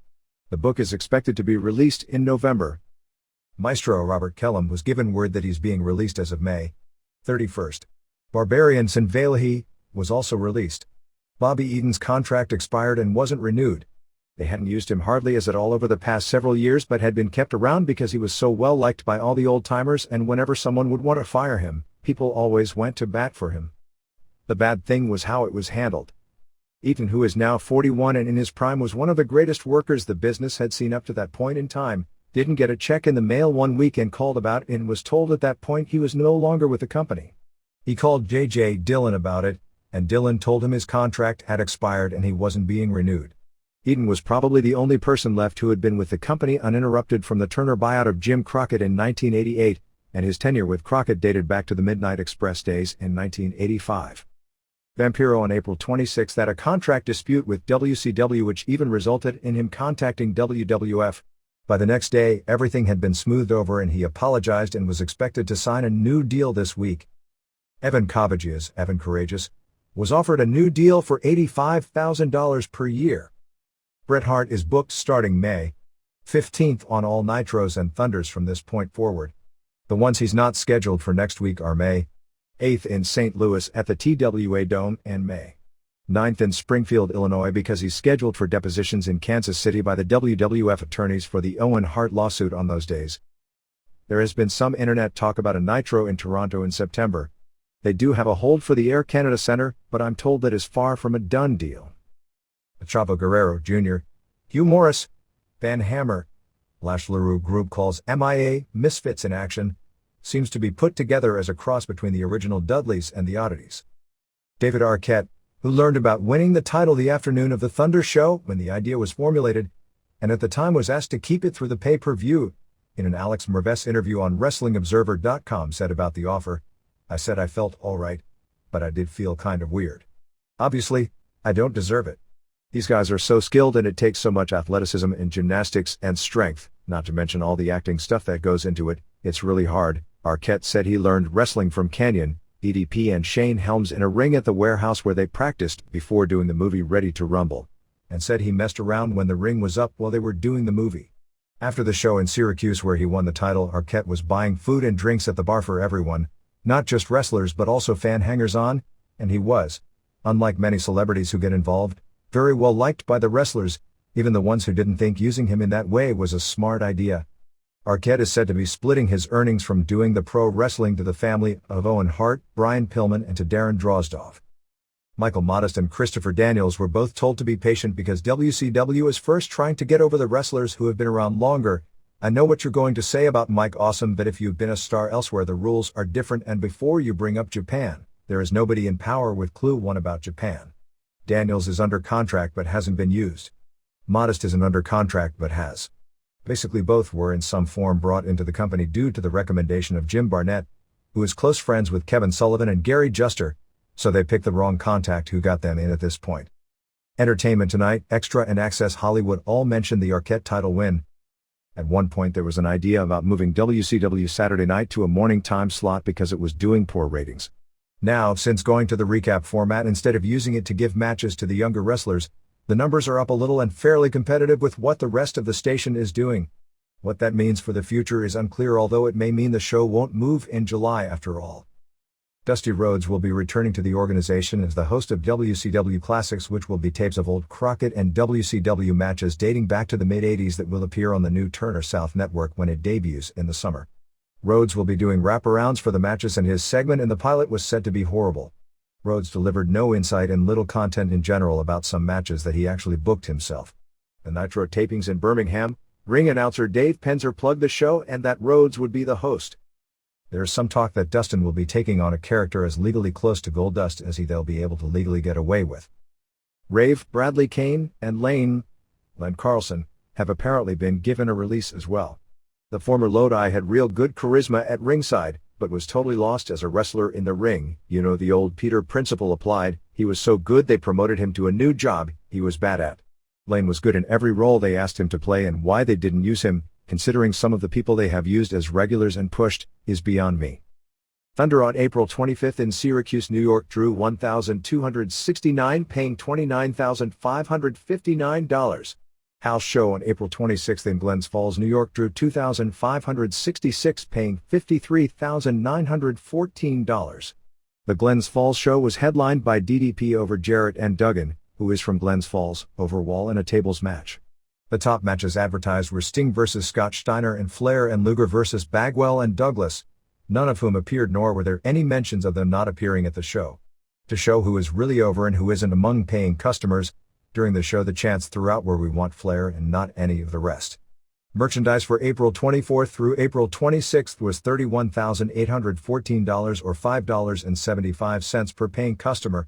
With such a high percentage of comps, one would think the merchandise levels should be artificially higher, but as we found out over the years, the reality is usually not the case, and that people who get free tickets rarely buy much merchandise. WWF.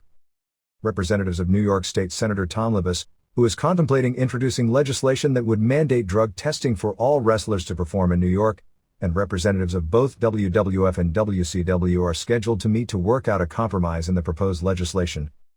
The only thing seemingly confirmed for the Judgment Day pay-per-view on May 21st in Louisville, with a Rock vs. Triple H rematch for the title, with a whole slew of stipulations to be added by Vince to stack the deck against Rock, and probably Edge and Christian vs. Dudley's for the tag titles, with Edge and Christian as full-fledged heels, and Dudley's playing strong baby faces.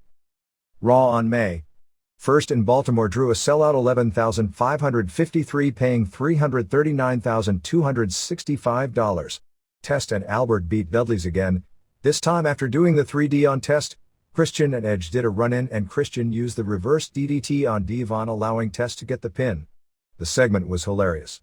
Christian and Edge were totally mocking the insider lingo used on WCW and again said they were going to do a run-in, which they did. DX and the McMahons came out for a long interview. Triple H had his arm in a sling, a worked injury, and cut a very strong promo. Vince also got super heat and kind of implied a physical threat toward Linda. They did a worked minor shoulder separation, which came out on SmackDown as a work, because they needed a storyline excuse not to do Rock versus Triple H since they wanted to stack the deck against Rock on this show but wanted to save that match for the pay-per-view, and it wouldn't make sense for Triple H to wrestle in anything but the title match if he just lost the belt, and he's part of the family. Crash Holly got jumped in the parking lot by the parking lot attendant but he kicked out and threw the guy in the trunk of his car and ran off. Too Cool beat Hardys in an excellent match in 446 when Grandmaster pinned Matt with a superkick. The only negative is Matt had to sell way too long while Scotty set up the worm, and then after Scotty did it, Matt got right back up. Vince was yelling at Heckner backstage. What ridiculous over-the-top facials. I'd say Vince is the greatest acting heel in the world, but who knows where the act starts and stops. Kat and Jacqueline beat Terry and Ivory in 404 when Kat pinned Terry. It was bad but probably not as bad as you'd think. Jericho beat X-Pac via DQ in 345. Action was real good. Finish was lame as X-Pac shoved Earl Hebner, who shoved X-Pac down and DQ'd him. Jericho put the walls on X-Pac till Dog made the save, but Hebner shoved down Dog as well. The finish was lame in a wrestling sense, but it did make storyline sense. Rock did a promo. Vince, Shane, Stephanie and Triple H came out to set up the cage match for the title as the main event. Triple H after was crying to Shane about him deserving the shot. Triple H is a very selfish son-in-law. Big Show and Rikishi beat Edge and Christian in a tag title match via DQ in 153. Edge and Christian challenged any two singles wrestlers to come out. Show dressed up like Rikishi and was called Shokishi. Edge hit Show with the ring bell for the DQ. They tried to run away but Dog and X-Pac, top heels moments earlier, threw them back in to allow Show and Rikishi to give them the stinky face. Guerrero beat Rios in 201 with a whirly bird into the neckbreaker. Way too short for these two. This was only there so Chyna could strip Lita of her dress and leave her in her bra and panties. Benoit pinned Taz in 121 with a fisherman suplex when Saturn distracted Taz. Again too short to mean anything. Taz and Saturn brawled until Bob Holly came out and dove on both of them. Taz tore his bicep brawling with Saturn and will be undergoing surgery next week. The next day at TV they taped an angle, which I believe airs on May 7th on Heat rather than SmackDown, where Benoit attacks Taz in the parking lot and injures him, so potentially set up Benoit versus Taz with Taz having a program when he returns. At this point it looks like he'll be out 3 months. Crash was doing an interview when Blackman attacked him. As Crash ran away, 2 members of the Baltimore Ravens attacked him, but he got away. This made ESPN SportsCenter, which I'm sure is exactly what it was there for. Finally, Rock beat Shane in 914. Patterson and Briscoe came out to ref, with Patterson in the ring. Ross said when the two came down that Patterson always brings up the rear. This match had a ton of heat and the ratings speak for themselves. Shane's offense was still looking real lame though. Triple H interfered using a stick through the cage. Rock got it and used it on Shane. When Rock went to climb out, Patterson stopped him with a low blow. Patterson tried to shove Shane over so he'd win the title. The crowd was chanting for Austin, as I'm sure everyone expected an Austin run-in, and believe me, the show was booked so people would expect that and it would lead to a big rating. Rock used the rock bottom on Patterson. Shane took a big bump into the ring from the top of the cage and Rock hit the people's elbow. Briscoe slammed the door in Rock's face as he tried to leave. Triple H got in the ring and pounded on Rock as everyone waited for Austin. Instead, they got Hebner. Hebner threw Briscoe into the cage, shoved down Triple H. Rock gave Triple H a sidewalk slam and climbed out of the cage to keep his title. Stu Hart specifically called up Benoit and Jericho this past week to thank them for standing up for him and wanting to not do the show when it came out he wasn't going to have any part or be involved in it. To a lot of people, that seemed to answer questions as to what his feelings about everything were. The FCC staff report on the UPN/CBS/Viacom merger recommended approval of it. When the approval comes down, it is considered that it would be within days that the merger officially takes place. The merger would mean that Viacom, through ownership of CBS, UPN, TNN, Nickelodeon, MTV, etc., would own 41% of the television stations in the country, well above the 35% FCC limit. Whether the WWFE would be owned, in part, by this conglomerate, which is looking to buy an equity stake as well as own all programming, depends on how the courts rule on the USA Network's case against the WWFE, with USA claiming it only needs to match the Viacom offer as it pertains to the wrestling programming to enforce its ability to match an outside offer deal, rather than match the entire offer, including aspects that don't have to do specifically with the programming of the 4 television shows, Raw, Heat, Livewire and Superstars, in question.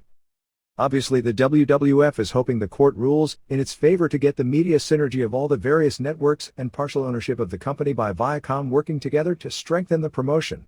TNN is expected to undergo new management for the next TV season and drop the country image and try and target young males, figuring pro wrestling as the perfect start point.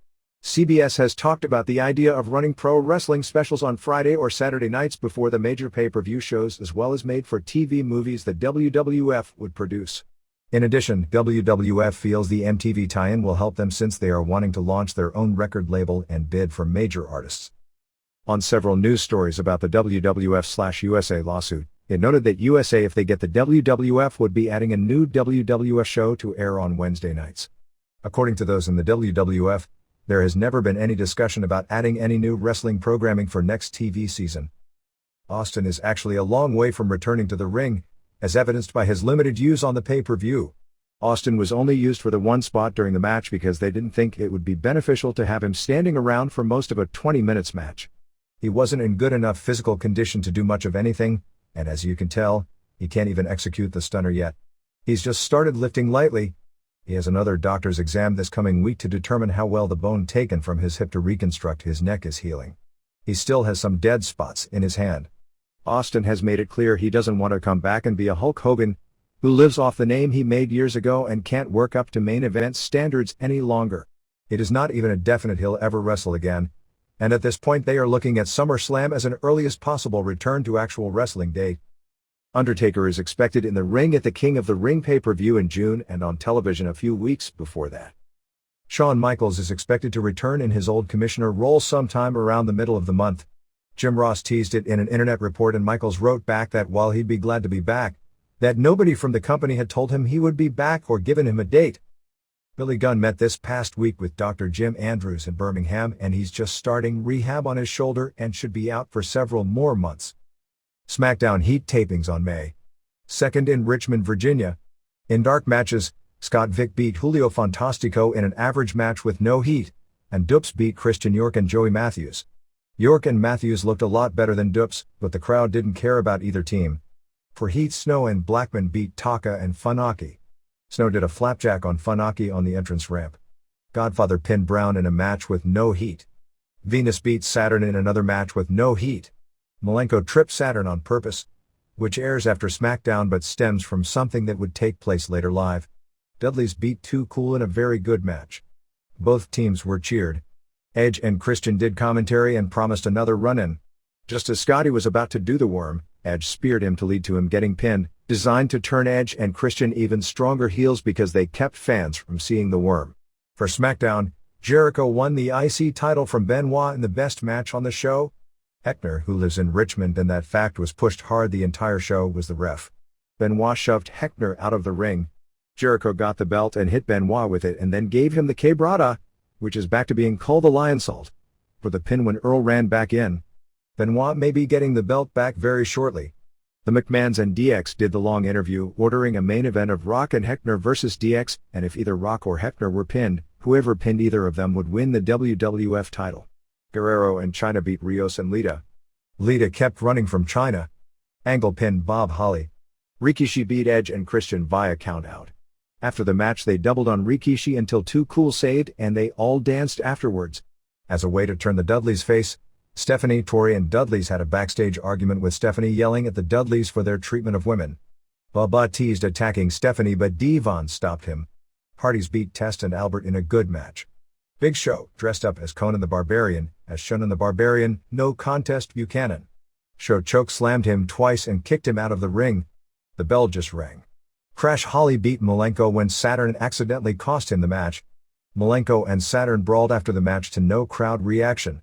The idea is to turn Saturn face and have him feud with Malenko and totally break up the idea of the Radicals, as they have Benoit and Guerrero booked strong as singles in directions away from Malenko and Saturn. In the main event, midway through the match, Triple H took the sling off and suddenly his arm was fine. Rock worked virtually the entire match with Heckner only getting in once. Rock pinned X-Pac so he kept the title. After the match, DX destroyed Rock and Heckner for a long time. Heckner bled from the mouth, stage blood. Jericho, Rikishi, Big Show and the Dudleys with tables came out for the save and the show ended with Bubba putting Briscoe through a table. Hebner did a stretcher job. They didn't do an injury angle with Rock, who won't be at TV next week because he'll be filming Mummy 2 in England. The idea is that TV next week has to be built around Jericho, Show, Rikishi and Dudleys, as the top faces of the show was designed to elevate all of them. Some notes from SmackDown on April 27. It was Val Venus, not Lita, who tagged with Essa Rios in the match with Guerrero and Chyna, as was listed in last week's issue. As expected, the Austin deal didn't come across too badly on TV. It was cheesy, but not a television disaster as it was live. I was on vacation in Los Angeles so saw the SmackDown on KCOP TV, which has been criticized for overly catering to wrestling fans at the expense of news credibility to keep the huge wrestling audience tuned into their 10 p.m. news. One thing I can say is that criticism is totally justified. All day on the station, they kept plugging a behind the scenes with Road Dogg as the most hyped thing on the newscast. This was even during afternoon programming. The newscast featured 2 different lengthy pro wrestling stories. The first, on Road Dogg, was both good and bad. Road Dogg was really good, and they talked about his background, mentioning he came from a wrestling family and his father was a huge star in the South. He said his brothers work for another wrestling company, using a tone of voice, the "I've got to be careful so I don't get in trouble" tone, to say it. He mentioned he makes considerably more than his father did at the peak of his career and noted his father was on top. They talked about his Persian Gulf War background and his 2 children, ages 9 and 3.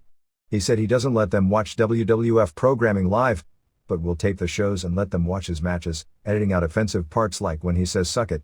He said the 9-year-old sometimes gets grief in school when he plays a heel role on TV. He also said that he doesn't do the pelvic thrusts where the water comes out of the bottle, to look like he's coming, anymore because of complaints not from the fans, but from some of the other wrestlers, which actually sounds strange considering all the mannerisms done routinely on the show that are just considered part of the show. The newscast, on the other hand, claimed his real name was Jesse James, and claimed he was the 3rd biggest star in WWF behind Rock and Austin. The credibility of the newscast was even worse by a totally lame story that was later in the newscast about young women who are wrestling fans that go to the matches dressed to kill.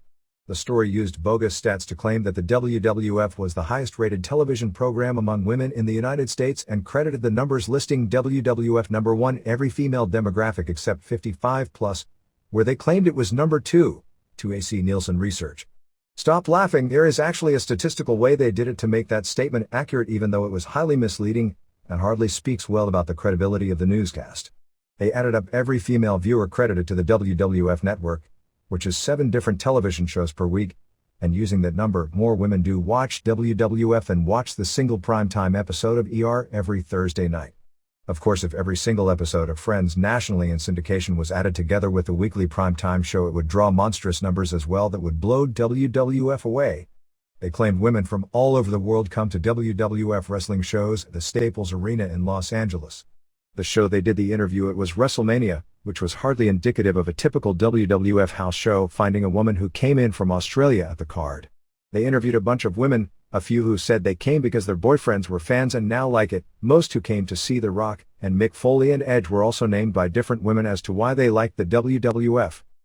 Sean Waltman missed TV last week due to the death of his mother-in-law from a long bout with cancer. WWF Aggression CD sold 62,877 units last week for number 26 on the charts. The sales were up 17% its first week to show an increase since it was released, even though its spot on the charts fell, because the entire music industry was way up because of it being Easter week. Wizards of the Coast Incorporated filed a lawsuit on March 23 against WWFE to keep the WWF from launching game cards that freelance game designer Michael Fitzgerald claims are based on his ideas. The claim is that the WWF has taken key design features without permission or license into their game. Wizards is releasing a game with WCW in June. Fitzgerald had first met with Comic Images, a New Jersey publishing company, about working with WWF and designing a trading game last year and had the mock-up for the game prepared. Comic Images told them the game was being opened up to other companies. Fitzgerald, who didn't have a contract with Comic Images or the WWF, received no payment for his idea, then pitched it to WCW, which signed a contract with him last July for the game called WCW Nitro, scheduled to be released next month. Wizards is asking the court to grant a permanent injunction against the WWF from releasing its game, which is also scheduled to come out at the same time. On the Billboard Rec Sports video charts, The WWF occupied the top 6 spots with Rock Know Your Role, Austin vs. McMahon, Best of Raw, Stone Cold Saga continues. WWF's most memorable moments of 1999 and the debut of Rock, the People's Champ. In all, WWF had 14 of the top 20 and WCW had none of the top 20. There was a debut at number 10 of XPW's Extreme Wrestling, Hardcore Conception. It's damn impressive to put out a video that ranked higher than any WCW video has in months, let alone got higher on the charts than Wrestling with Shadows and all but 1 or 2 WCW videos have ever done, and none lately. ECW has never even had a video released to commercial outlets. They are scheduled to finally release videos to outlets this year. For actual numbers and what that means, the XPW video sold 400 copies over the 1-week period nationally, which is all you need to get to number 10 on that chart. The number 1 video of the week, virtually always a WWF video of either Rock or Austin, often sells about 5,000 units. Mick Foley's appears on CBS TV's Now and again on May 5th at 9 p.m. and Steve Austin will be appearing on Nash Bridges in the final 2 episodes of the season on May 5th and May 12th. The wrestler we figured in last week's issue as K-Crush, doing the rap gimmick in dark matches at the last taping, was in fact the person, real name Ron Killings. Gangrel is a few weeks from returning. Viscera suffered a separated shoulder last week at TV and is expected out for 6 weeks. The story Jim Ross told about Kurt Angle actually winning the NCAA championship in the heavyweight division while only weighing 196 pounds is a true story, and it's actually an amazing feat if you understand college wrestling. The wrestler he beat in the finals that year was Sylvester Turkey, who now works under the name The Collector for Ohio Valley Wrestling. On Ohio Valley TV, they've been pushing that fact on television seemingly to build for a match between the two. WWF has talked with Brock Lesnar, the current NCAA heavyweight champion who has a great look for wrestling as he's 6'3", 265, with a tremendous physique and looks like the blonde-haired version of Steve Austin, but only larger. Both WWF and WCW have expressed interest in him as he met with Bischoff and Russo. Since the meeting, he spoke with both Gerald Briscoe and Kurt Angle and indicated to them he was leaning toward WWF. If he signs, and he has a meeting next week in Stamford, Connecticut, he would start with Ohio Valley Wrestling, as his assistant coach at University of Minnesota and former training partner Shelton Benjamin is already in Louisville. Benjamin is said to have a great attitude toward pro wrestling, although he has yet to appear on television yet. They are also looking at potentially bringing in a third wrestler from the same college team. A few more XFL notes as it pertains to rules. All players will earn $50,000 per year with $3,000 bonuses going to the team that wins each game and additional bonuses in the $25,000 to $30,000 range for the team that wins the overall championship. Coaches will be paid a $150,000 base plus bonuses based on winning. XFL is hiring dance coaches for every time, and each team will be given its own unique dance which the players will be encouraged to use after touchdowns and major plays.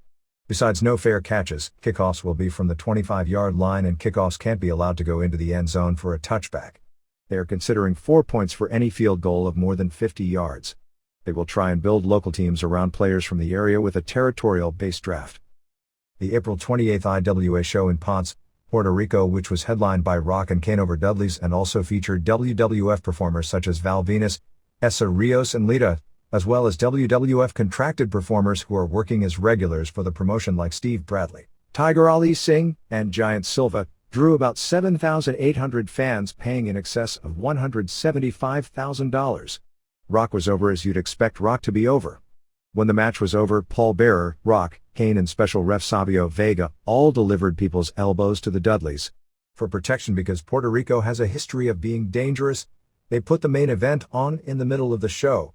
The crowd got dangerous late in the show after Singh's match with Venus. Ricky Santana's valet, called Havana, ended up exposing her breasts early in the show. Also Miguel Perez and Huracan Castillo Jr. lost the IWA tag titles to Chicky Star and Victor the Bodyguard, who had jumped from WWC. SummerSlam, which takes place on August 27th in Raleigh, North Carolina, was not a 5-minute or 1-hour sellout. As of April 28th, 4 days after tickets had been put on sale, they had sold 8,326 tickets in the building, which will be set up for about 15,700. The feeling is that the fans in Raleigh, having never paid more than $40 for top tickets for any show ever in the market, are balking at the $300 ringside as there are many seats still available at press time in the first 10 rows. In another era, like even 2 years ago, The idea of selling 8,326 tickets for a show 4 months away would be considered grounds for a major celebration. There was a very strange quote from Mad Dog Vachon in an article on him in the Orlando Sentinel. Vachon called current wrestling garbage, but then when asked about his participation in the Shawn Michaels vs. Diesel match in 1996 when Kevin Nash removed Vachon's artificial leg, Vachon acted as if he didn't know it was going to happen, which is almost impossible to believe. His quote on the incident was, "Some people will do anything for money. I am not one of them. I was never so humiliated in my whole life." Vince McMahon was behind the whole thing, and that's one of the things I don't like about him. Sometimes he can be a real sneak. MSNBC ran a segment on Bradshaw on May 1st as an update on a segment they ran about his stock market acumen in February. They updated all his purchases from February and one of his stocks, including WWFE, has gone up and he's overall made a huge profit. Bradshaw's stock tip was to buy MCIWorld.com and his track record is very strong, as he more than doubled his stock portfolio in 1999. When he was on February 28, he picked WWFE up 48%, Citigroup up 20%, and Walmart up 20%. Jody Fleisch, the British high flyer who works for Michinoku Pro originally under a mask as Doc Chan and now under his real name, is expected to get a look, perhaps before the show starts or possibly in a dark match before the May 6th Insurrection UK pay-per-view show. Benoit is going to bring Tom Billington, Dynamite Kid, to the show, which will be the wheelchair-bound Billington's first WWF show he would have seen live in probably more than a decade. Billington was Benoit's hero growing up in Edmonton, and Benoit is almost amazingly patterned in the ring and his look after Billington, who was also one of the greatest in-ring performers this business has ever seen. In an Alex Merves interview at WrestlingObserver.com, Steve Regal talked about his addictions that nearly cost him both his career, family, and even his life. Regal, who is wrestling in the Memphis promotion to get ready for a return to the WWF, is now 255 pounds, down from 290 at his peak. He said his drug problems started when he tore up his knee in a match in Japan against Benoit and kept wrestling. He said WCW encouraged him to get the operation, but he refused, and would take more and more pain pills to keep going. He said in a later match in Las Vegas against Benoit, he re-injured it to where he had no choice but to get the operation. This led to more pain pills. Then he injured his neck in late 1996, which led to more pain pills and then muscle relaxers, but the pain was so bad he couldn't sleep, which led to sleeping pills.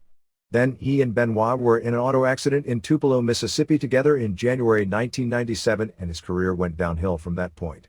He couldn't train because his neck was hurting and the car wreck made everything worse. Without training, he started putting a lot of weight on. He was told to lose weight but he couldn't train. And this continued until WCW released him and WWF signed him up. Then he had 2 bouts of pneumonia which delayed his WWF start. When he started with WWF, he was terribly out of shape. He's had a couple of stints in rehab, bounced from WWF, back to WCW, and again back to WWF since then. He said he never felt healthy again until October of 1999. He also talked a lot about British wrestling, saying that the young wrestlers in England should try and learn from people like Johnny Saint or Steve Graham to learn the old British style that's dying so they could be unique and get a spot in the US, because by just copying what the Americans do with the clothesline, high flying, it won't be able to compete for jobs with Americans who do it better. Tim Russert did an interview with Bob Costas, who is a longtime wrestling fan dating back to the days of growing up in St. Louis watching Sam Mushnick wrestling. Costas hosted the KPLR-TV St. Louis Wrestling Retrospective that Mushnick's former right-hand man Larry Matuzek put together a few months back, and also hosted a favorable NBC look at WWF in 1984 before networks ever paid any attention to pro wrestling, and KMOX Radio, at a time when doing so was actually major sports news, since KMOX was one of those famous sports stations and the top-rated station in the St. Louis market. Actually covered several of McMahon's early WWF house shows, with Costas hosting live play-by-play. Costas said that McMahon is peddling filth to children and he would never let his kid watch it, and also brought up being a wrestling fan as a kid. SmackDown tapings on April 25 in Charlotte drew a sellout 15,340, paying $453,720. House show on April 29 in Hershey, Pennsylvania drew a sellout 8,620, paying $249,348. Merchandise for the past week combining Raw, SmackDown and In the House in Hershey, not including the pay-per-view, was $267,472 or $7.53 per head. In Hershey, most of the big names like Rock and DX were given the night off, but they still drew the largest gate in the history of the city for a show headlined by Benoit over Jericho via DQ. They did basically the same match and finish as the pay-per-view the next night, and Edge and Christian winning a four-way over Dudley's, Hardy's and TNA. The readers' pages. WCW. Tell me what credibility the WWF title has. What credibility can a title decided on the inclinations of a promoter really have? Not one with half a brain believes that WWF, WCW, or ECW are real athletic competition. What credibility is there in a title given to you depending on what someone else's view of entertainment is? I don't respect Triple H as a great wrestling champion, and I dare say that nobody does. Nobody respects Rock or Steve Austin as being great wrestling champions because they never were. They didn't beat anyone in a wrestling match for a title. They are entertaining enough to warrant TV time. The WWF title is a prop, as is every other wrestling title. Because ECW doesn't change its titles as often, does that mean ECW's title has more credibility than the WWF title? We all know Mike Awesome jobbed to Taz because he had to, and Taz let Tommy Dreamer pin him. Paul Heyman did what he felt he had to do to make his fans happy and stick it to WCW while making his company look like it was important by getting it mentioned on WWF television. Does that make the ECW title less credible? Of course not. I guess I should start debating my friends over who has the most credible adjustable bed in hospital dramas, or maybe we should discuss whose spaceship is the most credible in a sci-fi movie, or which football movie has the most credible football. This isn't church, and David Arquette holding the title isn't the end of the world. Joe Consumer doesn't care about the credibility of the title or its lineage. I used to, but most of the 10 million viewers don't care. Only true marks discuss this stuff. It's WWF marks who make every excuse for WWF failings, and they whip out the bullhorn when WCW screws up. Kent Collins. You said that the WCW title should be built up to mean something to the fans like it did in the old days. But I have a problem with this. Today the younger generation has little respect for anything. Why would they respect a title? You write that WCW should change with the times. Isn't WCW not respecting the world title a sign of changing times? Pro athletes have no loyalty to teams save a few players. Wrestling world titles are the only ones defended on almost a weekly basis. Doesn't multiple title defenses devalue the title? The world boxing titles are defended once or twice a year, and hardly ever against the number one contender. Those belts have value because the matches mean something. This would be the same if they had the Super Bowl every month. By the third Super Bowl in a year, people wouldn't care. The secret in adding value to a title is to not defend it every week, but instead maybe every other month so that true hype can be built up. Sue Goats. Response from Dave Meltzer. Actually, most pro boxing titles mean little. A title belt means what its value is at the box office, and what its value is to the individuals chasing or holding it. Nothing less and nothing more, and in any professional sport, that's really the real world value of its championship. The reality in today's society is that the World Wrestling Federation Championship is more important than the World Greco-Roman Wrestling Championship, even though one is won and lost in real competition and the other is decided upon by Vince McMahon. The people who talk about athletic credibility and comparing pro wrestling to sports, saying because one is predetermined and thus it doesn't count, are the marks. The real world is both are very similar once you reach the professional level. They are professional athletic businesses, and the real-life value of all championships in sports and pro wrestling championships are no different, is their economic credibility. If we go with the idea that WrestleMania this year drew 800,000 buys at an average of $42 per buy, and if those same four guys were put in a show without the title at stake, or with a title that nobody actually cared about, thus had no economic value at stake, you'd have to be very generous to think it would do 500,000 buys. So the value, economically, of that belt for that one day alone was more than $12 million. The Triple H vs. Cactus match that drew 480,000 buys the previous month, if Triple H didn't put at stake a championship that meant something, I think they'd have drawn maybe 300,000 buys with that match. So that belt was worth another $5.4 million on that day. Even if those numbers are low, the belt's value over the course of a year is tens of millions of dollars just on pay-per-view, let alone the value of it for house shows and television ratings. The Super Bowl winners probably don't train nearly as hard as the World Greco-Roman Wrestling champions either, but the most important thing in sports is the Super Bowl in this country. Worldwide it would be the World Cup and maybe the Olympic glamour sports every 4 years. Because the public and media and economics have deemed them so. Not because they are inherently more important than a championship in a less glamorous sport. With the proliferation of titles in boxing, inherently most mean little except for a few titles held by name value fighters, and that doesn't matter whether the fights are predetermined or not. The world title in WWF and WCW should mean something, not for history or tradition, but because if used correctly, it will have monetary value, either for TV ratings or box office, and if used correctly, for both. The biggest shows in the history of this industry, not just going back in time but over the past year, including the past 2 WrestleManias, were built around a quest for a championship belt in WWF.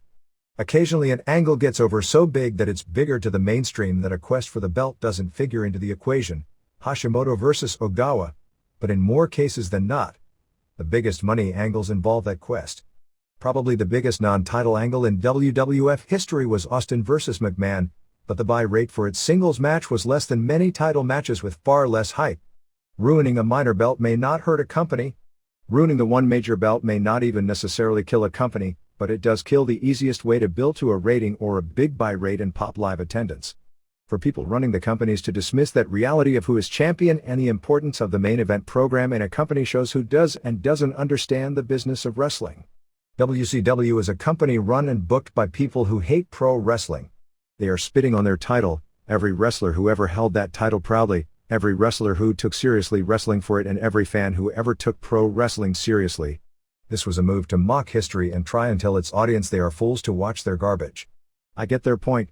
I'm pulling the plug on watching this sick, inept promotion. Steve Yohei, Montebello, California. Like most people, I prefer WWF over WCW right now. Like most people, I also want WCW to get better. In a competitive wrestling war, the fans win. Thanks to the last wrestling war, there are no more squash matches on television. But it's hopeless. WCW is done. How can I even fondly remember Ric Flair's title reigns when it's the same belt worn by David Arquette? I can't and won't watch anymore. I know the days of Ric Flair can't last forever, but it should have never come to this. The more I think about it, the more I wish the NWA had just folded when Jim Crockett had his money problems. I know the world title doesn't mean much, and the people who book it should understand this is exactly why it doesn't mean much, but Arquette has won more world heavyweight titles than Chris Jericho, Brian Pillman, Owen Hart and Arn Anderson combined. David Greenbeck. After watching both shows on April 24th, I came away with a stronger feeling than ever that Vince Russo and Eric Bischoff are not the answer to what ails WCW. I know I'm going to get bad-mouthed for not giving the Saviors enough time to show what they can do, but that's fine. I'm a wrestling fan and Nitro was sad.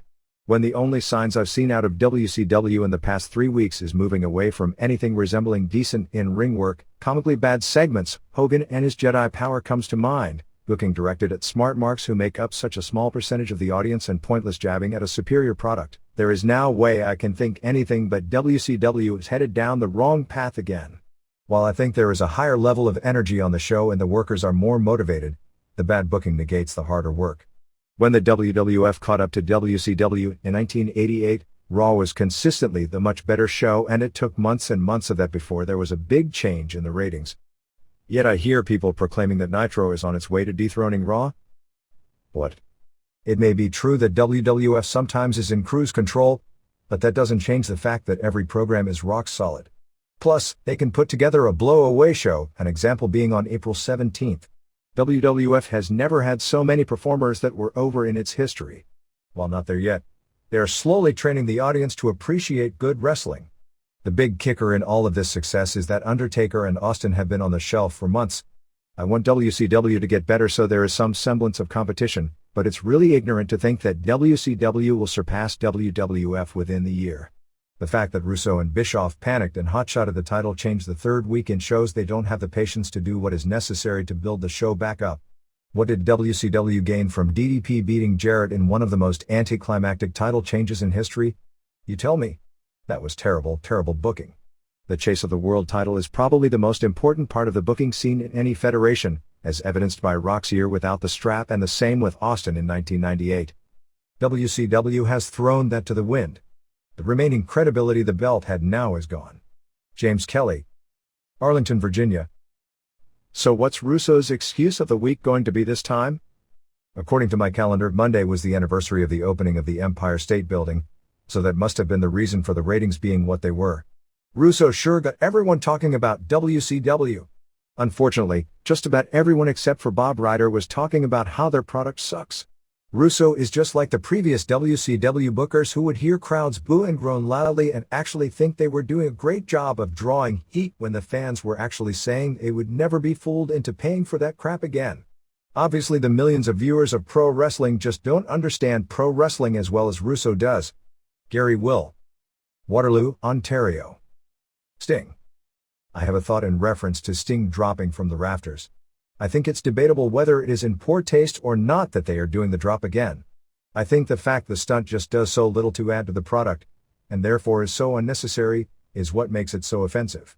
Obviously, WCW knows that there was going to be at least a portion of their TV audience and talent roster that was going to be offended by the stunt, so if it's not going to make a big difference in the product, why do it?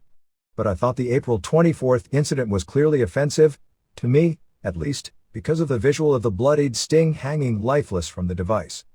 All I could think about was the mob scene in Kansas City after the Owen Hart tragedy. To my surprise, I haven't heard anyone else draw any parallels between Sting being bloodied and lifeless hanging from a harness and the Owen Hart tragedy, so I don't know, maybe it's just a reach on my part. But even if it is a reach, I'm just a fan, and the fact that I can perceive why people would think it's tasteless and can be bad for business and the people in charge of WCW that are so-called professionals this can't see that speaks poorly about WCW. Vince Russo and Eric Bischoff have gone on record saying they just want to win and they'll do whatever it takes, and I guess they meant it.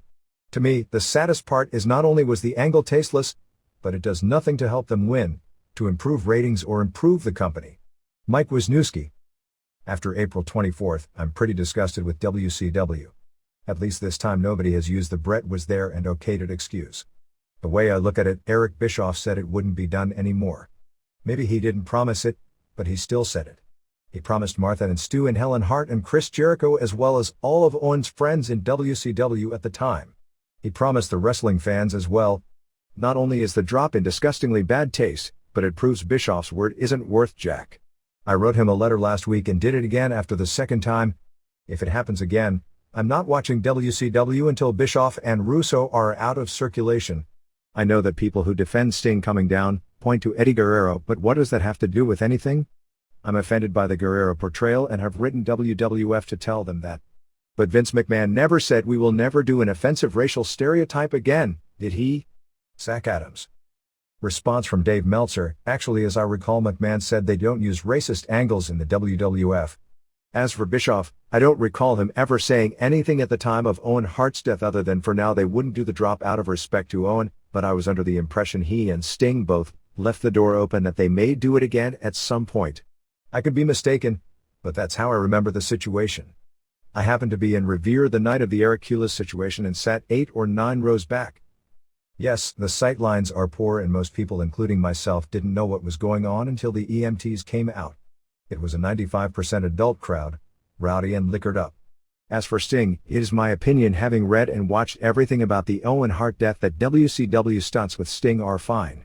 If Steve Borden and Bret Hart feel it is okay, and having seen Sting do it live in Boston 3 years ago where he took DDP back up with him, it seemed very safe.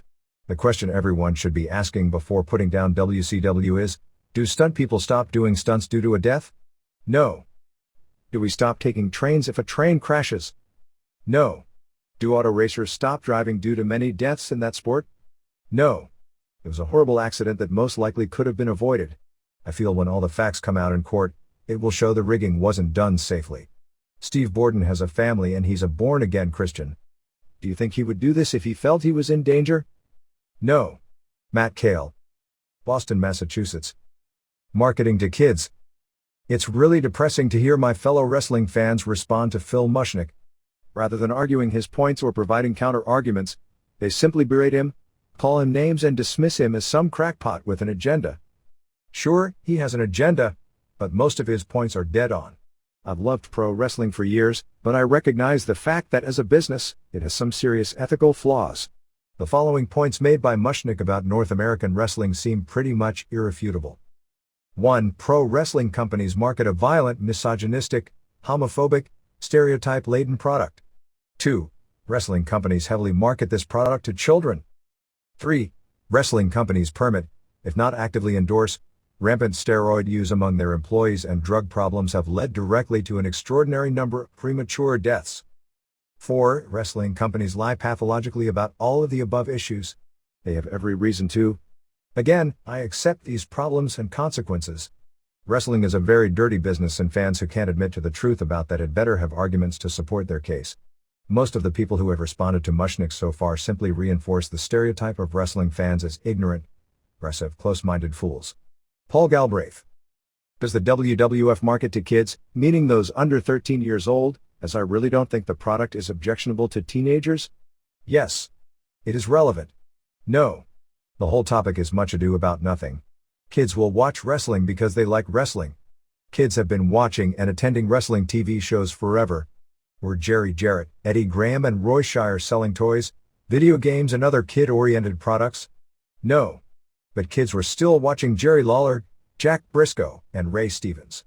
The WWF, and to a lesser degree, WCW, have taken advantage of the fact that kids watch wrestling and sell products to them. The best analogy I can come up with is the advertising of cigarettes aimed at children. Did Joe Camel make kids smoke? No. But for the kids who did smoke, did Joe Camel make them choose the Camel brand? Yes. Do action figures and video games make kids watch wrestling? No. But for kids who do watch, they'll buy those items. So the question becomes, should the product be toned down because kids watch the show? That depends on whose responsibility you think it is to censor what kids watch, the promoters, the parents, or the government. We already know the promoters won't. The parents who are concerned about it already do. For those who don't like the fact that some parents let their kids watch or think they don't have to make an effort to monitor or censor what their kids see, the government is their last option. I believe Phil Mushnick falls into that group. That's what provokes such a visceral reaction to me.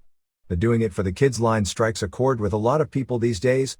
This translates into, you're too stupid, unable or unwilling to take care of your kids as we see fit, so we'll do it for you. Jason Campbell. Sandusky, Ohio. Sitch. I know people are going to say a ton of mean things about the way Tammy Sitch looked on Thunder. But I'd 10 times rather see her looking like she's at a healthy body weight than looking like Francine looks. D.L. Burrell. Cula's incident. While reading the last few issues, I've made several notes. The Eric Cula's incident will never go away for ECW, especially since it seems the number of people who were there live seems to have grown quite rapidly. The tape was first given to me through some friends in the indie scene in Northern California. I've talked about the tape with members of the WWF. Everyone knows the tape well. One could even remember seeing me and my friends who were there.